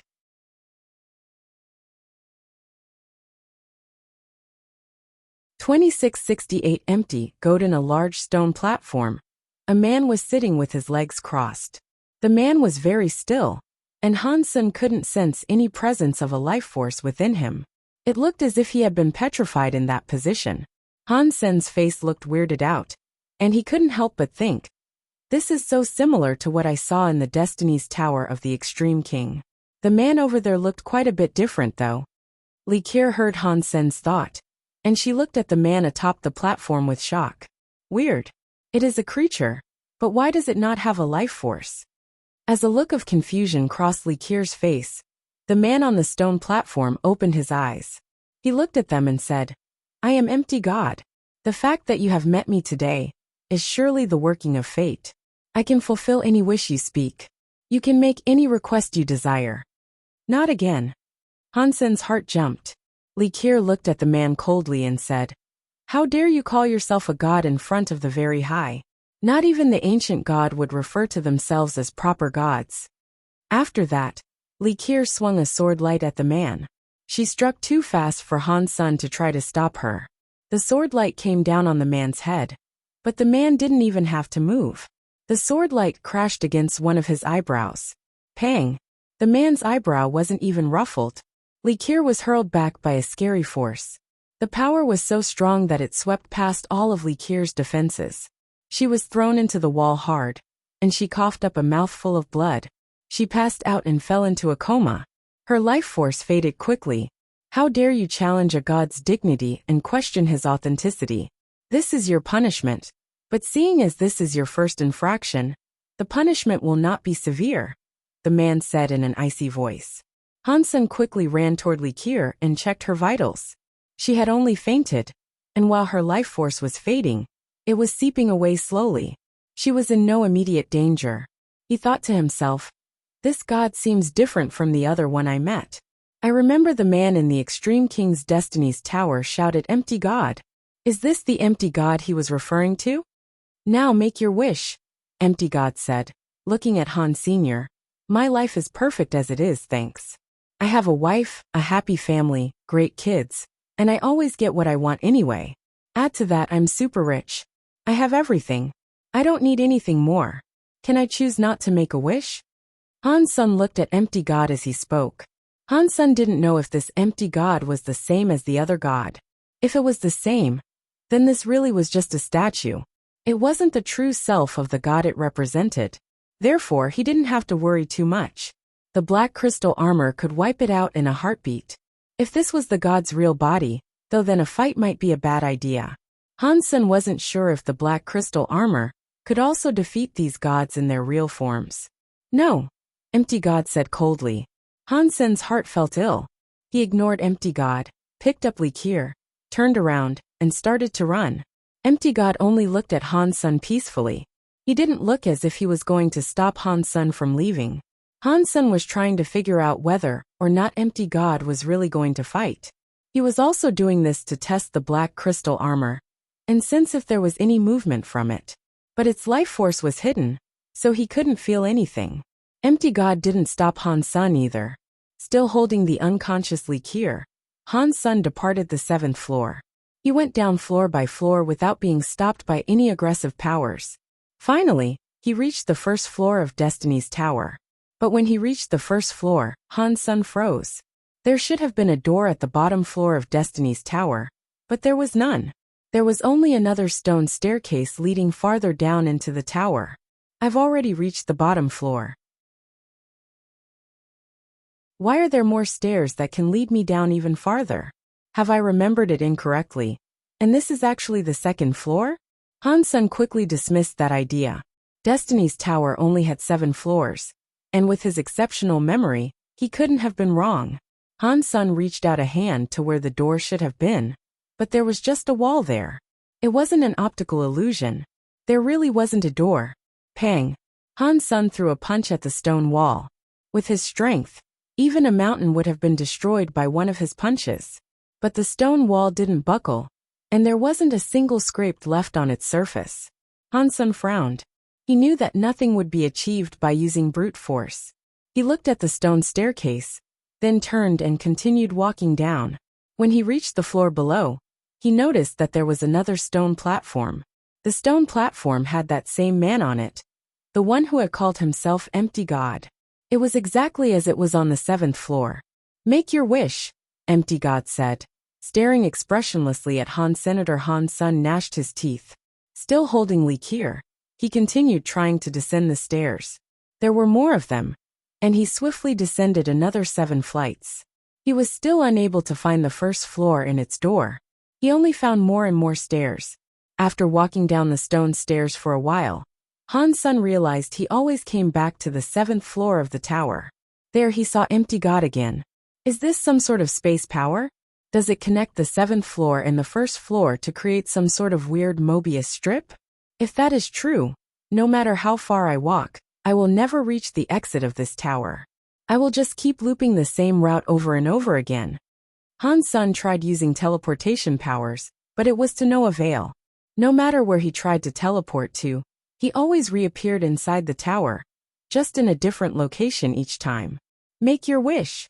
Whenever Han Sun saw Empty God again, the man would repeat the same phrase.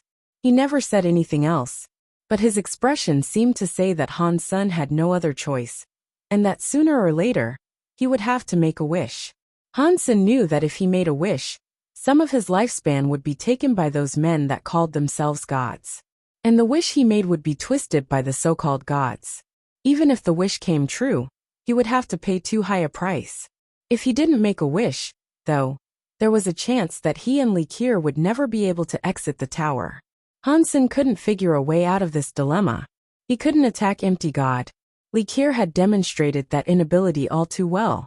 The only chance he had to attack was if he could somehow make use of his black crystal armor. Attacking Empty God in any other way was practically a death wish. Likir's father must know we walked into Destiny's Tower.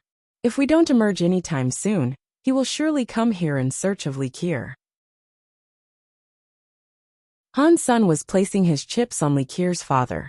Empty God seemed to see through what Han Sun was thinking, and he coldly said, "Have you heard of power that warps the passage of time? You might stay in this tower for 1,000 years, but only a second will pass outside. If you are expecting a rescue team to come and find you, you'll be nothing but bones by then. Do I really have to make a wish?" Han Sun looked at Empty God and sighed. "If you and I have met, it is something that was always meant to be. You deserve this. You cannot escape from it." Empty God spoke slowly in a bone-chilling voice.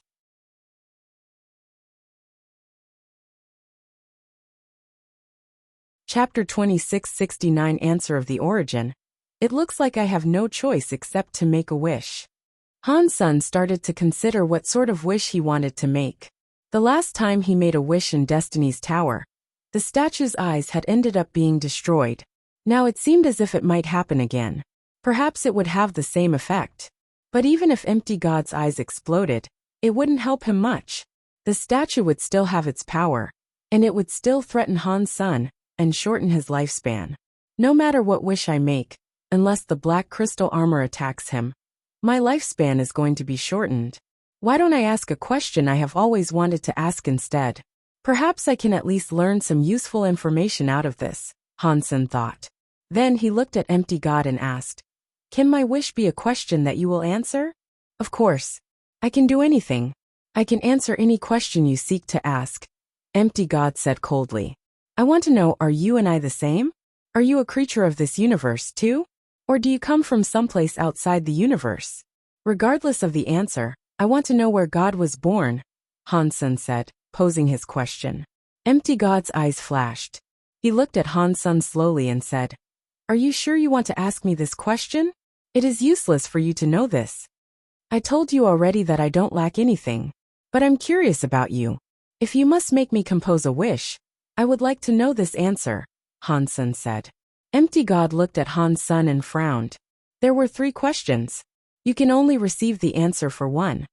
Han Sun looked at the Empty God for a long moment, then asked his ultimate question. "Please tell me, Empty God, are you a creature of this universe?" Han Sun had always been suspicious about God coming from the Geno Hall. Even mighty beings like the ancient water god had been killed in a single blow when they tried to enter the Geno Hall. The power of the beast within that place was far too shocking. Aside from those who called themselves gods, Han Sun couldn't think of any other being that possessed such power. But if Han Sun asked the god where he was born, Empty God could answer by telling him a name that he wouldn't recognize. If Han Sun had never heard of the place, then he wouldn't know if it was in the universe or not. So, Han Sun eventually decided to ask the simplest of questions. He needed to confirm if the god was a creature that came from the Geno universe. This was the root of all questions he would later want to ask. With knowledge of its origin, he would have a more solid basis for formulating theories and asking future questions. This was very important. Empty God didn't hesitate this time. He answered straight away. "No, I am God. I come from God place." When Han Sun heard the answer, he nodded. The way Empty God said it was so vague. He had perhaps deliberately twisted the answer. But Han Sun had still received the answer he had wanted. God wasn't a creature that came from the Geno universe. This answer was enough for Han Sun to confirm, at the very least, that the god he was facing was something more than a deified elite. This being was even more almighty. These guys called themselves gods. But Han Sun thought they were more like devils that had invaded the ordinary world. Han Jinji and Blood Legion had been dealing with scary beings like this for a long time.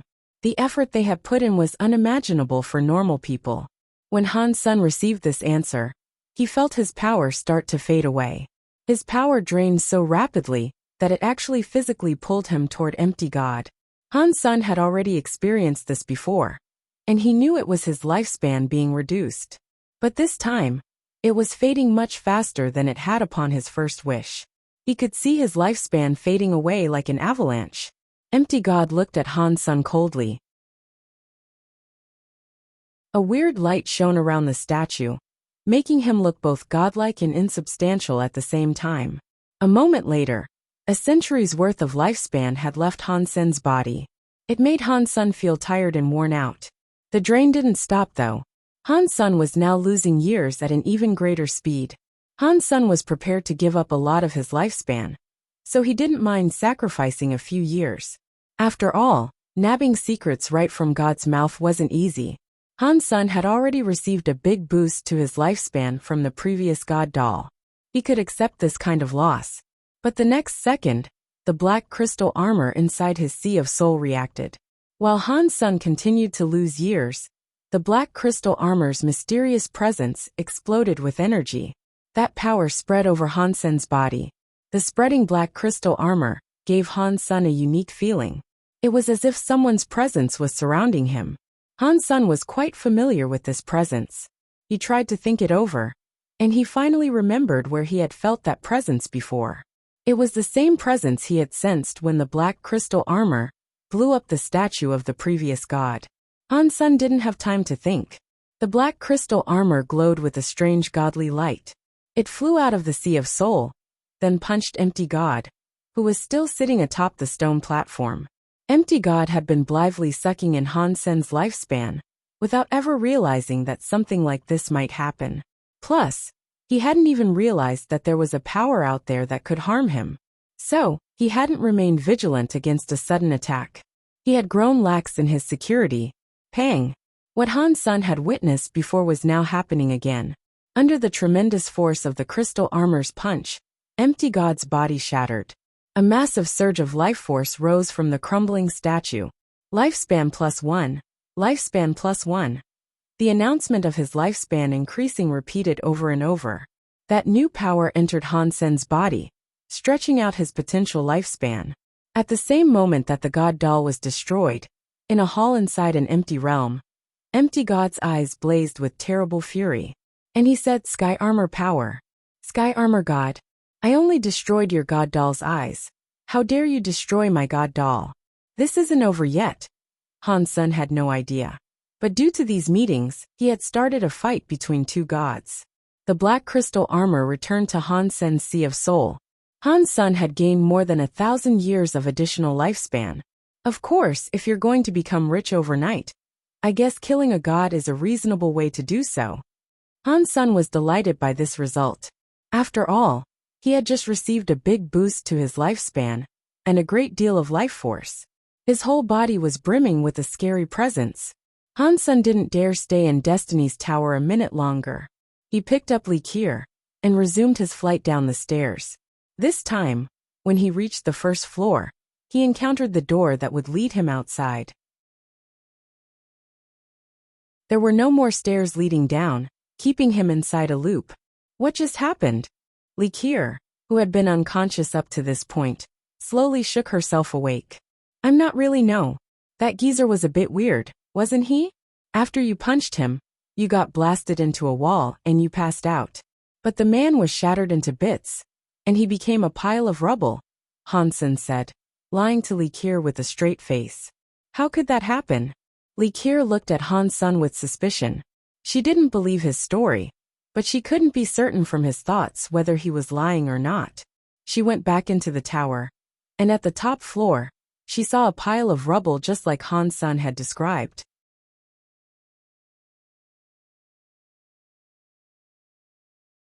Chapter 2670 Geno Hall's message.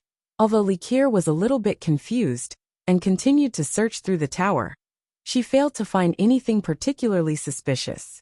Eventually, she gave up the search and left Destiny's Tower with Han's senator. They went back to crossing the wild dunes of the desert. As they walked, Han Sen continued to spot strange shapes rising out of the sand. None of the shapes seemed to be recognizable, and he had no idea where they might have come from either.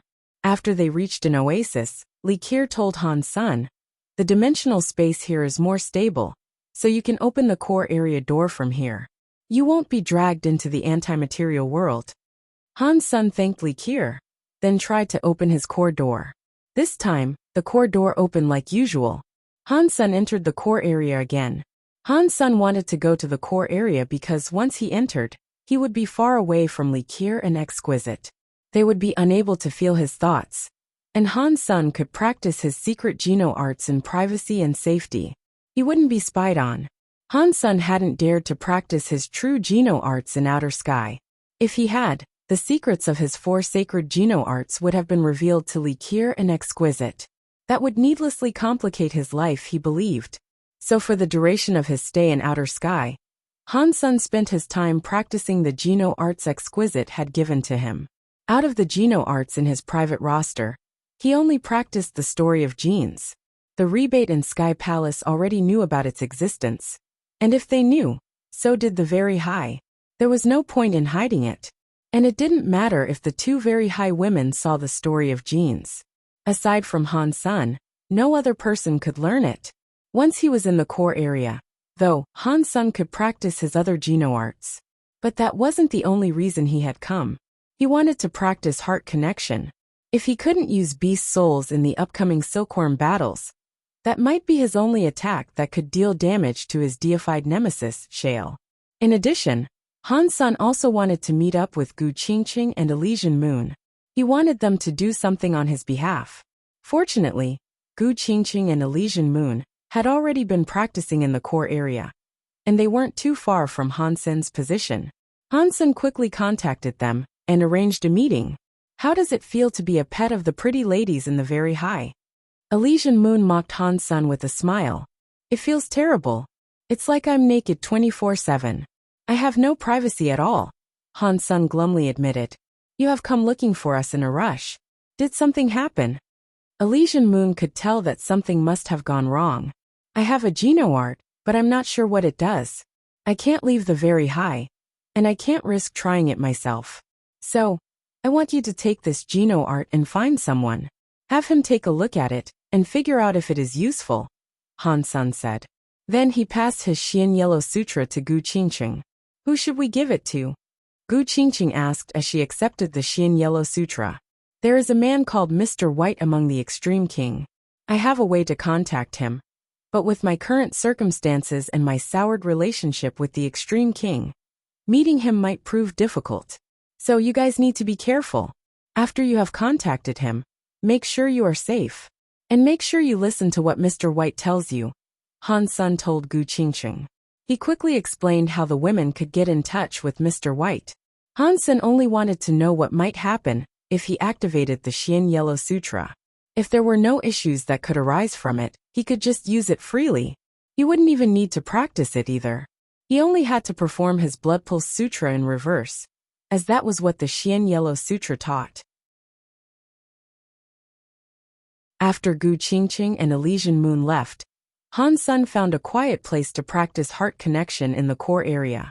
If he wanted to heavily wound Shale, he would probably need that skill in his repertoire. There was also Break 6 Skies as well. Han Sun had some experience with that technique. Break 6 Skies was extremely powerful, but it was an area-off effect skill. Therefore, the power wasn't as concentrated as heart connection.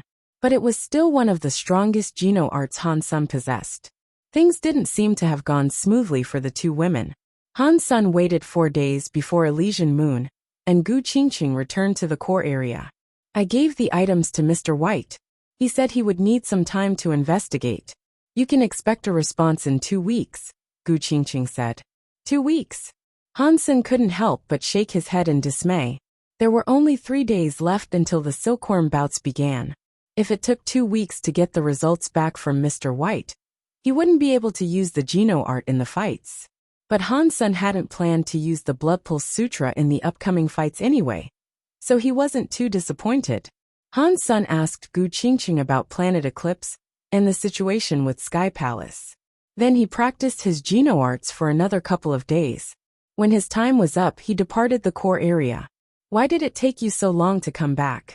Exquisite, seeing Han Sun, felt relieved. There was less than a day to go until the silkworm fights began. If Han Sun hadn't returned in time, he would have been in a lot of trouble. My friend didn't arrive in the core area as soon as I had hoped. I had to wait for a few days before I ran into him, Han Sun said. What happened? Li Qier asked. It was a waste of time. He didn't have enough time to figure anything out, Han Sun said, putting on a pained expression. You really wanted a way for a 9th-tier king to beat a deified elite? Li Qiu asked. It wouldn't have mattered how long you waited. That is an impossible feat, unless you can make use of your treasures. It won't be happening. And it has already been decided that all treasures will be barred from use. It is obvious that Shale will rank first in this competition. Han Sun thought she was most likely correct. The Very High's decision sounded as if they wanted Shale to be number 1 though. What's going on with that Shale?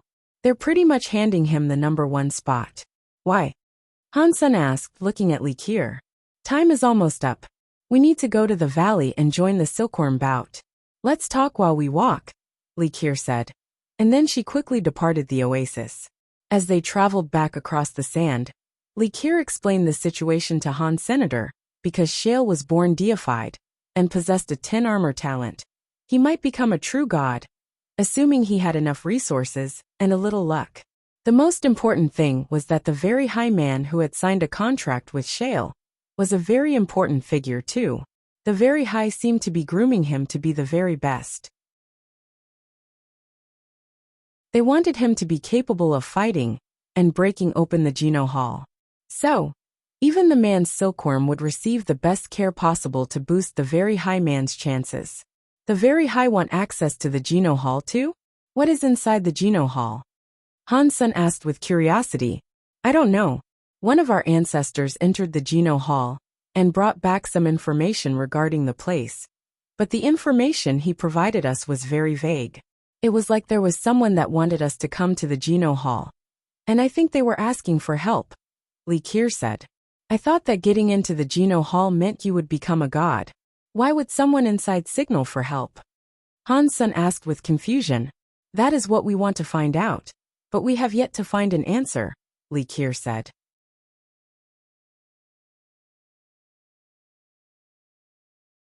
Chapter 2671 Silkworm. Bouts begin. The valley was a giant basin in outer sky. The entire basin was shaped like an enormous bowl, and it was ringed by unfathomably tall mountains. The landscape of the basin itself was very harsh and complicated. Every silkworm fight would take place inside this valley. Li Qiu and Han Sun reached the valley right before the silkworm fights were going to begin. When Exquisite saw them both heading toward her, she sighed in relief. She expected Han Sun to lose at least one of his fights, but if he didn't participate in the contest at all, the Very High would hate him even more. The time of rest was over. When the 11 silkworms entered the valley, Exquisite didn't ask anything of Han Senator. She allowed him to proceed into the basin of combat. The moment Han Sun set foot in the valley, the entire valley was sealed by a huge barrier. The Bysema would keep the destructive power of the combatants contained within the valley, but it wouldn't stop teleportation or the bodies of the contestants.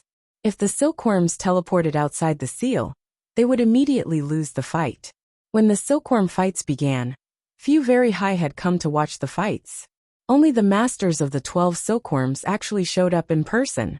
The Very High that practiced the Very High sense had zero interest in such a contest, and the other members of their society had other means of spectating. There was no need for them to go all the way to the valley. Only the masters of the silkworms had to watch the fights unfold up close. They needed that proximity to gain the battle experience and knowledge of those they were watching. It finally begins. Now, if the other 11 silkworms meet Han Sun, they will do their best to fight him. As Li Shuecheng watched the stream of the fight preparations, he cackled wildly. Of course, we made Han Sun, who is only a 9th-tier king, into a powerful contender who is only second to Shale. The half-deified silkworms won't be happy about this. Even if we were nice people, this still would have put them in a competitive mood, right? Li Yuzhen squinted his eyes. Han Sun might drop out before he even gets to Shale. Li Shuecheng agreed and nodded. After Han Sun entered the valley, he wasn't in a rush to bump into another silkworm. He flew around a nearby mountain that rolled up and down. The valley was as big as a planet, but for half-deifieds or deifieds, that sort of area wasn't too big. It wouldn't be difficult for the silkworms to locate each other. Suddenly, Han Sun felt an impressive surge of power up ahead. Someone was already fighting. This power, Is that Yu Shanxin? As soon as Han Sun felt that power, he noticed how familiar it felt. And so, he quickly headed toward where that fight was taking place. The area of combat wasn't too far away from him, and so Han Sun quickly reached the outskirts of their battlefield. There, he found Yu Shanxin and a half-deified of the Extreme King standing on a mountain. They were watching each other. They were both utterly still. The only movement Han Sun could see came from their powers, which were spilling out and shaking the mountains all around them. Han Sun recognized Yu Shanxin's opponent. According to the information he had received, the Extreme King fellow was called Gru. Although he wasn't of the same bloodline as King Bai, his king body was very strong, certainly no weaker than any of the royal children's. He had a 9 armor talent, and he was a very experienced fighter. He was quite a skilled swordsman as well. At the moment, Gru was really quiet, and he was holding a steel greatsword. His body was fizzing with a powerful sword mind, and before his weapon even moved, his sword mind came for Yu Shanxin. It rushed forward so fast that it pushed aside the clouds in its path. Han Sun frowned. Gru's sword mind was no weaker than his own. The man had reached deified class with it for sure. He might have only been half deified, but his sword mind was remarkably developed. Gru was definitely a very powerful half deified. It was no wonder the Very High had selected him as a silkworm. Yu Shanxin's presence was harder to anticipate. Sometimes it raged like fire, and other times it was soft like water.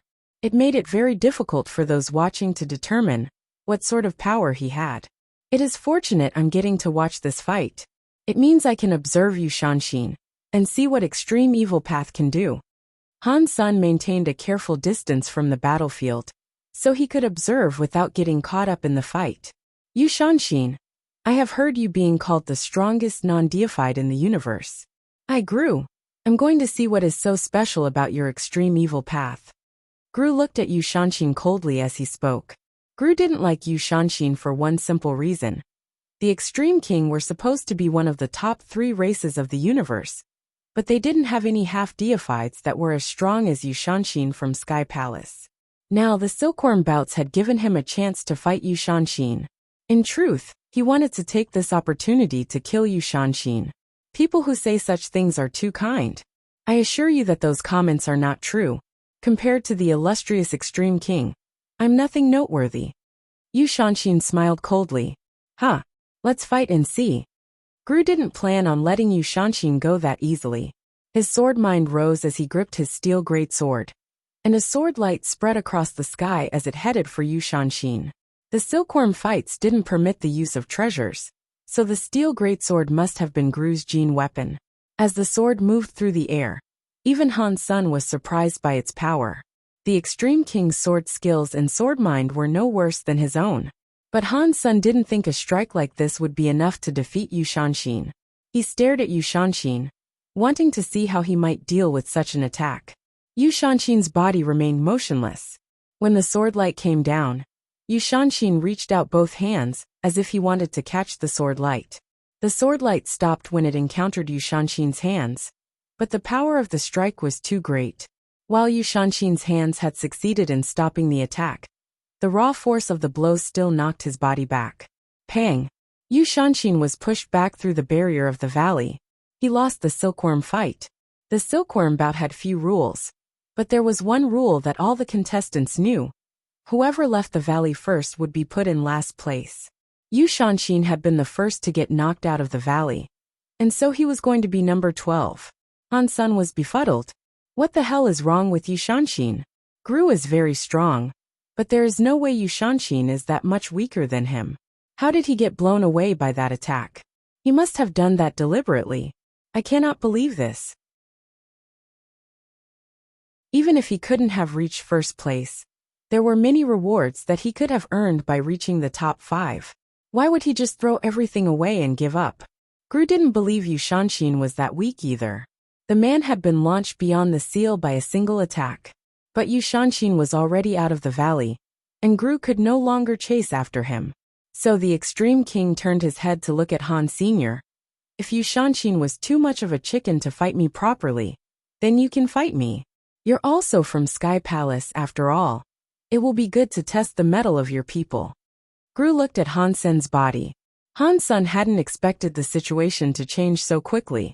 Before he even realized what had happened, he had become Gru's opponent. But Han Sen made no effort to run away. He could still fall back as long as he didn't leave the valley, but Han Sen remained within range of Gru. He drew spells 2 pistols.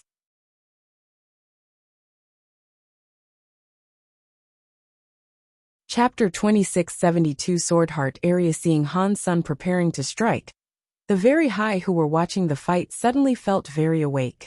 Although many of the very high were almost certain that Han Sen would lose the silkworm bout, they still held out a tiny slither of hope that he would win. They prayed that maybe, even without his treasures, Han Sen still harbored a bit of that OP power he had become renowned for.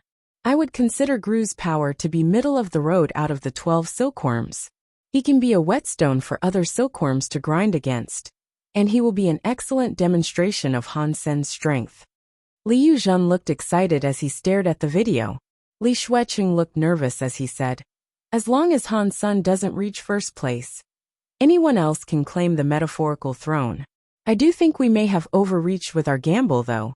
Even Open Sky Elder wagered the fabled Open Sky jewelry on Han Sen ending up in first place. That was so strange. Open Sky Elder knew this silkworm fight wouldn't allow the use of treasures. Why would he still bet on Han Sen reigning supreme? If we lose, we will lose everything we have. Don't worry. It doesn't matter who bets on Han Sen winning. He won't be a match for Shale, no matter what. Liu Zhen spoke as if he was trying to assure himself, as well as Li Shuiqing. The fact that Open Sky Elder had placed such a heavy bet on Han Sen made them feel quite uncomfortable. At the same time, Open Sky Elder was smiling as he watched Han Sen and Gru square up against each other. Li Qiyu, another very high elder, looked at Open Sky Elder and said, "You really wagered the Open Sky jewelry that Han Sen would win this contest? You realize that this entire event has been rigged in Shale's favor, right?" "I know." Open Sky Elder smiled and nodded. His expression didn't waver. "If you know, then why are you doing this? You're just handing an item of immense value to Li Shuiqing and Liu Zhen." Elder Li Qiyu looked at Open Sky Elder. Open Sky Elder laughed and said, "You know, I've always wanted the evil dragon orb that belongs to Liu Zhen's father. He guards the item quite greedily and refuses to loan it to me though.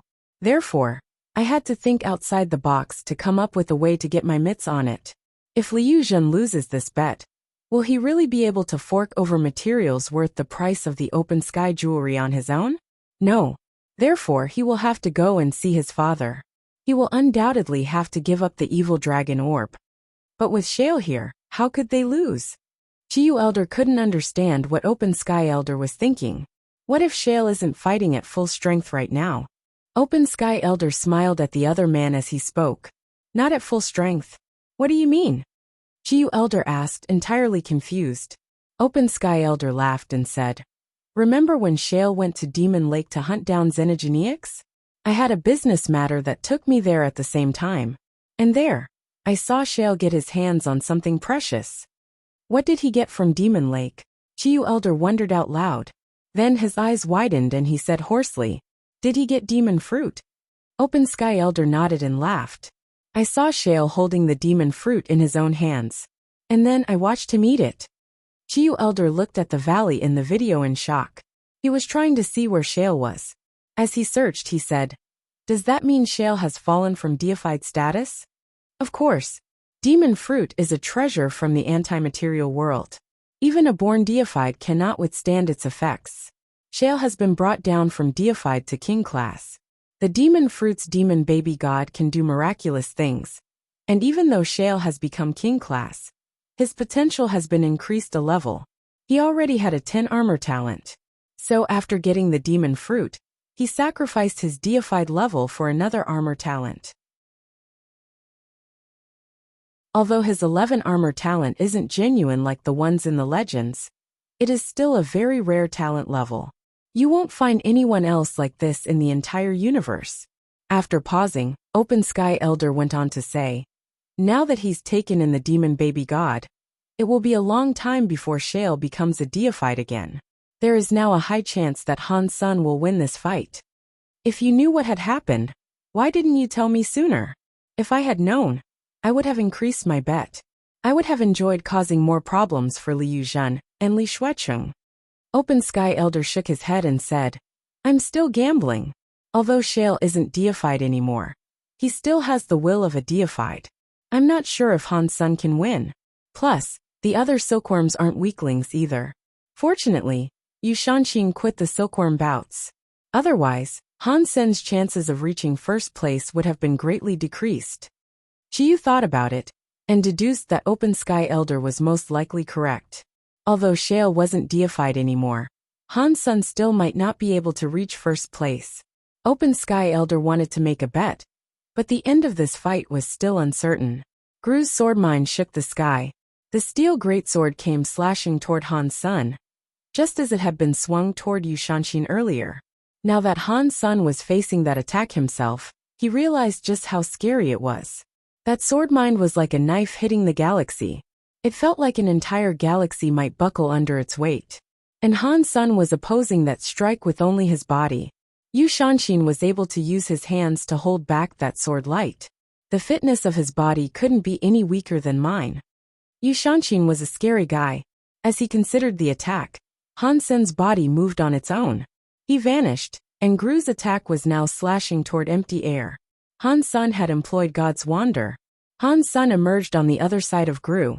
However, the Extreme King's sword light had reoriented itself, and was still coming toward him. So Han Sun teleported away again. But still, Gru's sword light was able to catch up to him. He teleported a few more times, but none of his jumps shook off the pursuit of Gru's attack. Weird. How can he predict where I teleport to? Han Sun thought, furrowing his brows. His God's Wander wasn't as good as galaxy teleportation, but he was still very good at small distance jumps. Within a short range, he could go anywhere he wanted. He only had to think about it, and he would teleport to where he wished to be. Gru was teleporting after him, and somehow managing to keep up. This fact alone was enough to prove how powerful the man was. But Han Sun didn't have much information on Gru, and he didn't know what sort of powers the man wielded. He felt a bit confused about it all. Why is this happening? How can Gru predict where God's Wander will take Han Sun? Li Keer was shocked too. Exquisite frowned as she studied the two fighters. If my judgment is correct, Gru cannot predict where Han Sun is teleporting to. Instead, he is tracking Han Sun with his area power. Area power? Isn't Gru's area a sword area? Li Keer asked, trying to recall. In Gru's profile, it said that his area was a sword area, and his king body was sword-based. It made his sword skills stronger. It is a sword element, but it is also a very special sword area, Exquisite said. Han Sun kept teleporting, but he couldn't escape Gru's sword light. He decided to teleport somewhere far away, to put some distance between Gru and himself. This time, Gru was unable to catch up in time. Han Sun immediately realized how Gru had been predicting his movements. If the man's attack had possessed some sort of automatic tracking function, as Han Sun had first supposed, then the attack would have caught up with him no matter how far he traveled. You have a very powerful area. What is it called? Han Sun asked, looking at Gru. He could tell that this was all the effect of Gru's area power. Sword heart area. My sword goes straight for the heart. Under the power of this area, I will sense your movements in my heart no matter where you go. In my area, no target can escape my sword heart's targeting ability. Even invisible foes and chameleons are visible to me, Gru said coldly. You're tuning in to the Li Mei's Wuxia Whispers YouTube channel. We're so grateful for your support. And don't forget to subscribe to join us on this incredible journey through captivating stories. Your generosity through donations truly makes a world of difference, as it's the primary source of revenue that allows me to expand and enhance this channel for you. Thank you from the bottom of my heart for being a part of this adventure.